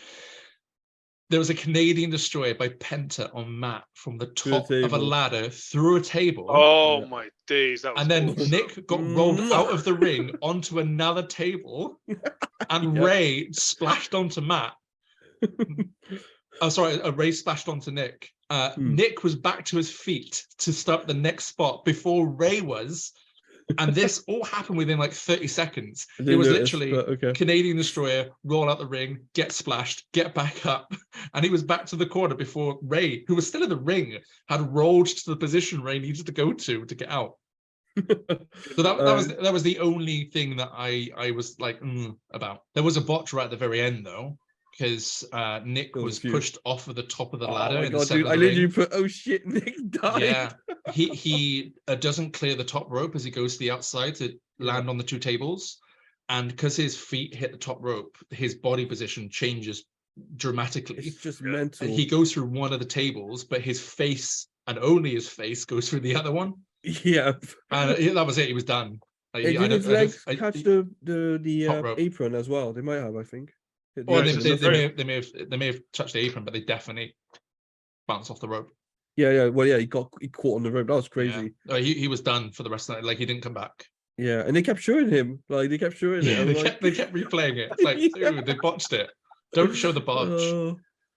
But no, this is great. Probably too much for me to splice in here because a lot of stuff that's happened through. Like, I literally put like minutes in. You have the spot where Ray basically, what does he do? Does he jump over the ladder from the rope? Yeah, I think he gets on the rope and jumps over the ladder to the outside. Yeah. And that was like a few minutes in. I was like, yeah, and then yeah, go on. Oh, no, I was going to say right at the very beginning of the match, we had a missile drop kick from a top rope right into, I think it was Nick's giblets. Did you see? Oh, it looked horrible. Do you know what was the theme of this match? It was definitely, I can kill your brother better than you can kill mine. Oh my god! Pretty much, yeah. I mean, there was literally was it Matt and Ray were on opposite sides of the ring with Matt and Penta both laid on tables, and they were like shouting at each other, daring each other to jump through their brother. And they did. I'm a murder your brother. I'm a murder your brother. Oh my god. But yeah, again, there's so much. We had double spears through double tables as well. Yeah, double spears through double tables. That was later on. Oh, can we talk about JR? Is it the mustard line? No. It's again about JR just being in one of those moods this evening during this pay-per-view. He's just not in a good mood. Are you going to say what I think you're going to say when Excalibur? It was about the ladder matches in general. Okay. He makes a comment and he just says it in a very like a very unpleasant way, his best way. But he puts, you don't go to wrestling school to climb a ladder. If you do, you've gone to the wrong school. And it was like, whoa, dude. I did hear that, but it wasn't what I thought he said. Yeah, I thought he was paying a compliment. There was one thing that Excalibur said, and I can't remember who it was, but one of them got a table out, and Excalibur went, "Here's the mustard for the barbecue, the tables," and JR absolutely loved it. Oh, really? Yeah. Oh, I thought it was Golden Boy that said that. Oh, it might have been Golden Boy. I thought it was Excalibur that said it. Yeah, it was Golden Boy that said it. Yeah. Yeah. Either way, he just absolutely loved it. Did you JR respond or anything, or he just laughed? Fair enough. Right, Man loves barbecues. Right, here's the conversation. I noted it all down. We take our research seriously, folks. Okay, so starts with the crowd are eating it up. It's just like good old barbecue sauce, Golden Boy. You just can't get enough. And then JR, I know, just sauce it up. It's just like, what? And then Excalibur's like, okay, because he's just lost. He's just lost. Oh, sorry, just remembered something I loved. So one of my favorite moves ever. I just love how it looks. And Britt Baker does it. And so this Penta is a sling blade. And we got one off the top of the ladder. Off the top of the ladder. Dude. Yeah, it was like around the ladder. Sick. It was around the ladder, wasn't it? It was around the ladder. He literally span around the ladder. It was just crazy. It was crazy. The ladder. Just starching with that right hand. And now, sling blade! He came around the ladder.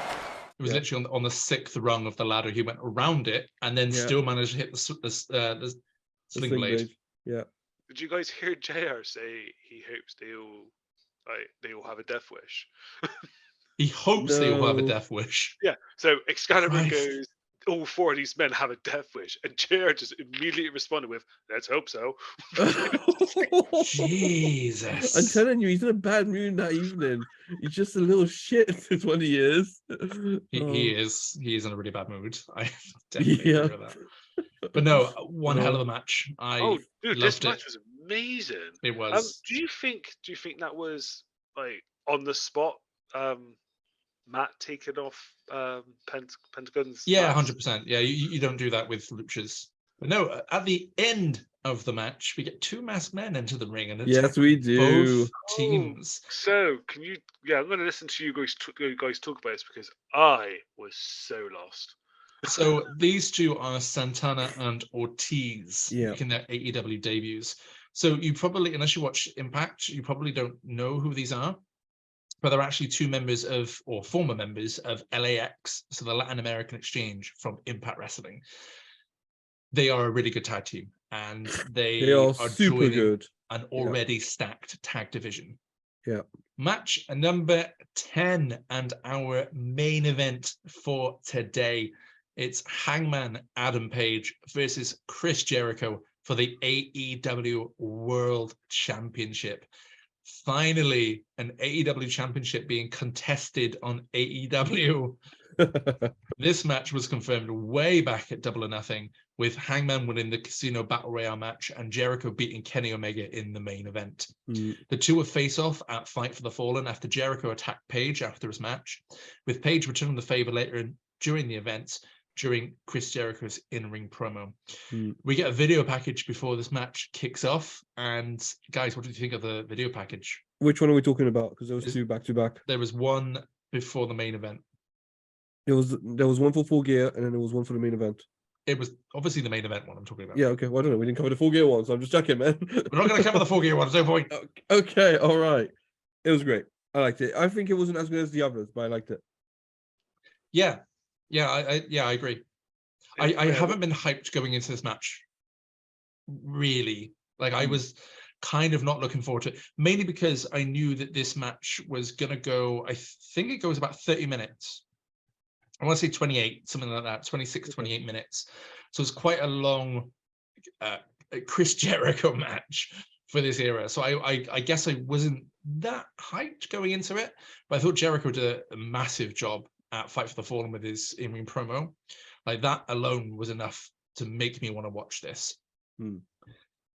Guys, what did you think of the main event? Damien, let's start with you. I understand why it was main event. It's a title on the line. It's for the first AEW champion. It wasn't wow. It didn't do anything for me. I did not enjoy this match. You didn't enjoy it? I did not enjoy it. So Mike, same question to you. What did you think of the match? You obviously know Jericho more than, well, you know AEW Jericho more than Damien. Yeah. Did this meet your expectations? Did it exceed your expectations? It met my expectation. This was a match which was victim to Jericho's current conditioning. Basically, Jericho is not in a fit place, and it shows, and he's constantly needing breaks. And his matches during this period, and don't get me wrong, Jericho hasn't lost it on the mic, right? And his presence is still there, but it does become a lot of the time a slap fest, and this was very similar, unfortunately. But yeah, I enjoyed it because I'm watching it from a retrospective point of view anyway. And the most enjoyable part for me was seeing how far Hangman has come, right? Because Hangman's one of my favorite wrestlers, and Hangman's repertoire of moves is not refined yet. He is throwing random moves that I have never seen him throw before. Like moves he doesn't use anymore, obviously, because he's now refined it. But at this point, he's doing all kinds of things. Just, crazy. No, I kind of side with Damien a little bit, to be honest. I don't know. I know what Jericho's done in AEW, and I also know sort of how Jericho matches are broken down. It's always kind of the same. Either it devolves into a sort of slapfest match, or it's going to be big move, then rest, big move, then rest, submission move, then rest, big move, then rest. And it's just kind of rinse and repeat until you get the signal to go home. And like even when Page was in control in this match, it was the same way with the pace, and it really didn't pick up until the end. Yeah, true. I mean, maybe the crowd as well. Like in fairness to them, they were engaged. Considering the fact that they were 5-hour only just engaged, I wouldn't say they were. Even the crowd, I wouldn't say were fully invested. I don't know. I think they were. I think they were. I think up to the point, as soon as Jericho got busted open, I think the crowd woke up more. And that saying that is because Jericho done the rounds around the ring, showing off his eye. Yeah, he bled. So I think he woke them up. You know what I mean? Yeah, I wouldn't say the crowd weren't fully invested up until that point. I want to make mention of something that we didn't cover, was the entrances. One thing I noticed is both Jericho and Hangman's music takes ages to get going before it gets going so they can come out. Yeah. And they cut it massively down for both of them. And in my head, it's like they both learned that their intro music was too long but Cody never does. Is what I thought. That was the first thing I thought. Like, they both learned at some point to shorten and just come out, basically, when your music plays, to start at the part when your music kicks off. But Cody just never learned that lesson. There's a whole like bit before Hangman's music like properly starts kicking in. Just a horse running into the distance. Yeah. It just never stops running. It's like, what? And then it finally gets into the sort of the main The part that we know now, yeah. So that's what it is now. Yeah. And Jericho, the crowd were actually singing along to Jericho's music for the first time. I noticed that. Really? I didn't notice. Oh, yeah, okay. yeah, they were actually singing along to it. And at the start of the match, we got a little Marvez reference. Did we? Yes, we did. But Marvez is not dead. No, he's not. He's Why would he's you live ruin it for me? Is it a podcast he does on YouTube? It's the post show. He's hosting the post show for a that's while. it. Host the post show. That's it. Yeah. Yeah. And we got a tope from Paige. We got the best tope I have ever seen.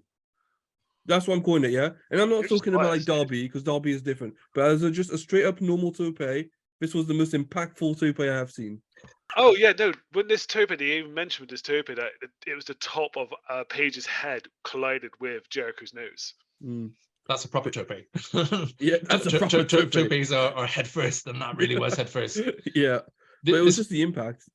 Plus, he's a big guy. Yeah. So this is actually the tope where JR immediately says, "We've seen a lot of those topes tonight, haven't we?" Good old yes, Jim. Yes, we have. I mean, and we're here for each and wrong. every one of them. Yeah. No, he's not wrong. We're about to get to the tope count in a few minutes, though. Okay. And you're right, he's not wrong. So I mentioned earlier with the refereeing. Oh my days! Don't get my blood boiling again.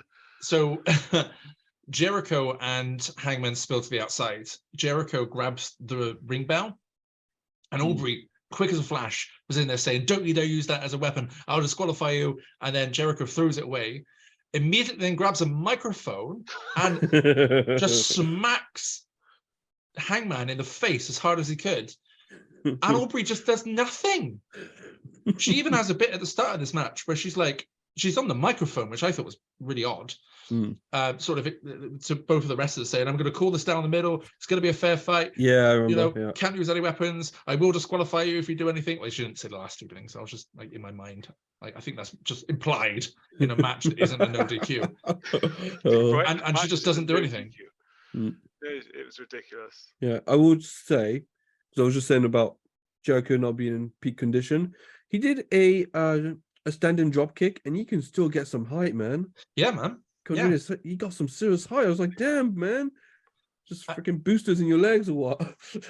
And again, like I said, the crowd, especially at the end, they were really into it. So all the near falls at the end with Hangman kicking out the code breaker and then Jericho kicking out the Deadeye, that drew massive, massive pops from the crowd. Oh, yeah, go on.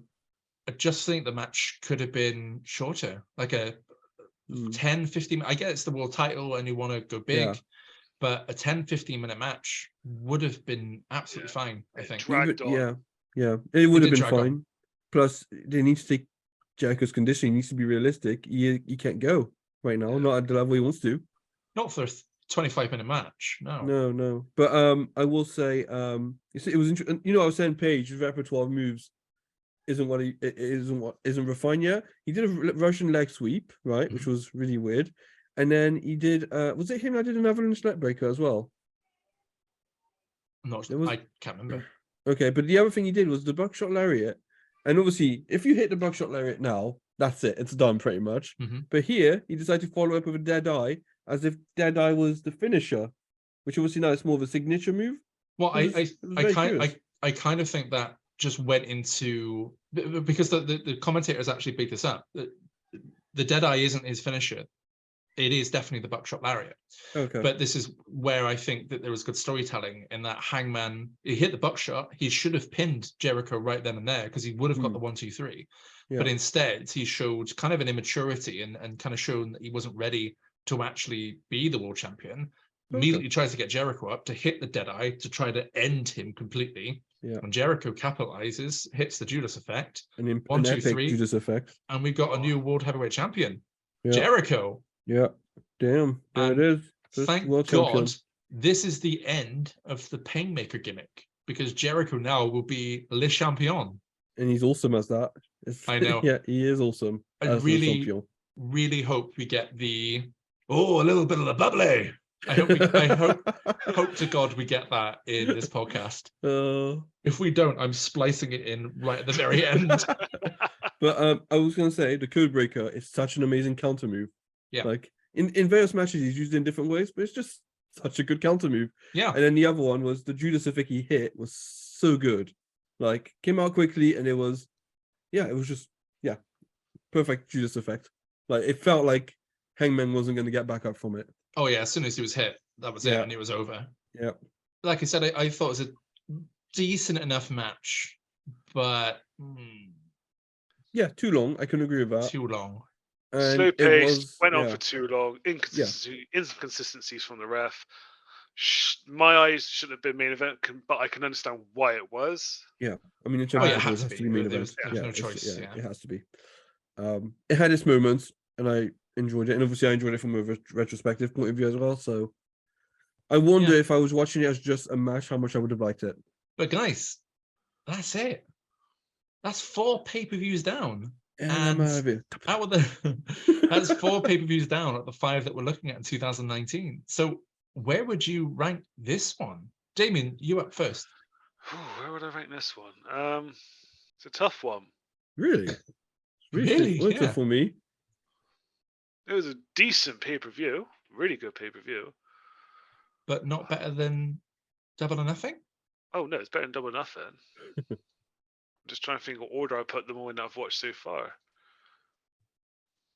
No, yeah, this is probably the best one so far, I would say. Mike, no complaints, I assume? It's the best one, yeah. I mean, I would rate... The last one we watched, the Fight for the Fallen, was it the last one? Yes. Yeah. That was obviously by far the worst one. Yeah. It was treated like a free view show, and it pretty much was. The other two were okay. This was the first AEW level pay-per-view we've seen, because they tend to be amazing. And it wasn't as high as some of them, because they get really amazing, right? They get really long, but they get really amazing. And this was clearly a big step in that direction. Yeah, definitely number 1 for me so far. And I'm looking forward to the next one. But before then, we've got a couple of dynamites to look at. But now we have the all-important match of the night, MVPs, and the Tope counts. So, Mike, give me your match of the night, firstly, please. Okay. Oof. I think it's the Cracker Barrel clash. Yeah? Yeah, I think it is, yeah. Yeah, you know what it is? It's the Cracker Barrel clash, yeah. Damien? Oh, mine's a ladder match. Match tonight, hands down, nice. was a ladder match. I fucking loved it. Okay. I agree with Mike.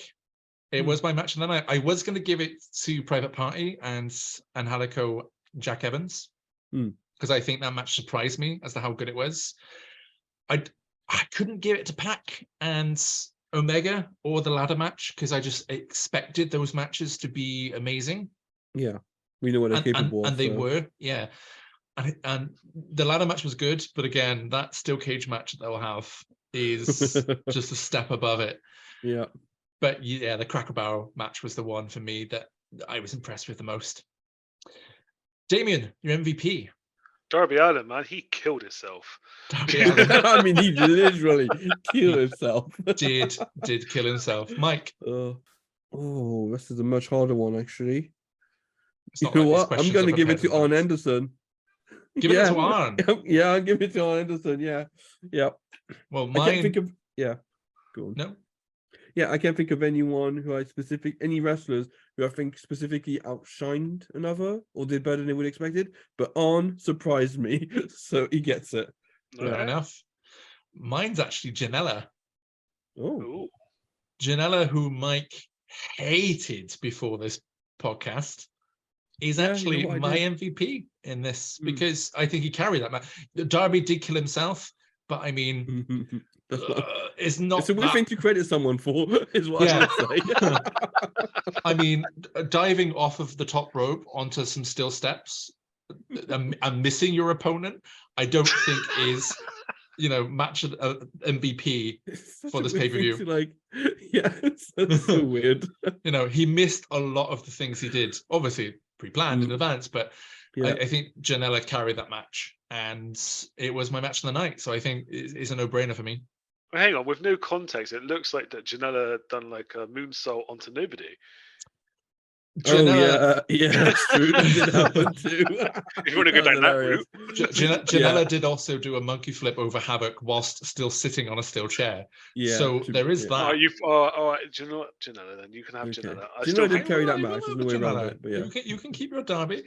We will collate these at the end of the season, and we'll see if anybody has had more MVPs than the other, and what our overall match of the season is. Yeah, I think Darby's actually winning this because I think at least I think all three of us at one point have had Darby as their MVP. Oh, okay. So it'd be interesting to tally them up. So please keep your notes just in case, because I have not kept a record of what you guys have said. And lastly, the tope count. Mike, how many topes do we have tonight? I'm somewhere around 18 to 22. I'm sure you have a more accurate count. I do have an accurate count. We had a staggering 8 tope suicidas tonight. That's with the one taken off that I thought was a tope that wasn't a tope. So it brings our grand total so far over 4 pay-per-views to 20 tope suicidas. Nice. That's insane. For a little bit of context, so I thought we've not actually explained why we're doing this. A little bit of context. AEW is known for being the company that do an excessive amount of tope suicidas. Yes, they do. When we decided to do this, we thought, it can't be that bad. Let's just count them up. It's 20 and 4 pay-per-views. Yeah. So yeah, they're pretty bad at that, I must say. No, they do love their topes. Before we go, we just want to thank everyone that's watched this episode and subscribe to our channels once again. We really do appreciate anyone that's taken the time to listen to us talk about wrestling. And again, we really do appreciate everyone that's subscribed to our channels. Of course, if you do like our content and you're not already subscribed, please consider hitting that subscribe button to be notified when we upload any new content. If you do want to watch all previous episodes of the podcast, remember, you can of course do so by searching for the Wrestling Rewind podcast on YouTube, SoundCloud, and Spotify. You can also follow us on social media for channel updates and more. Find us on Facebook by searching the Wrestling Rewind podcast, and on Twitter by searching @WR_POD. We will also be looking at uploading new content to our channel in the coming weeks, with us playing WWE 2K22 and Fire Pro Wrestling World. If there's any games you want to see us play, or even any shows you want to see us watch and review, please leave a comment in the comment section below. And that's it. That's our plug done and us done for another episode. We'll see you again on episode 5, which is the debut episode of AEW Dynamite. So until then, is a goodbye from Mike. See you later, folks. Goodbye from Damien. See you later. And a goodbye from me. See you on the next one. So we'll see you again on episode 5, which is the debut episode of AEW Dynamite. But until then, it's a tope suicida from me, a goodbye from Mike. No, I will not have it. You did not take my tope suicida later. You won't talk when spoken to. This is a David and Mike takeover. Sit down, Jamie. This is the Mac and Damien podcast featuring Jamie. You can fucking edit it then. The numbers don't lie.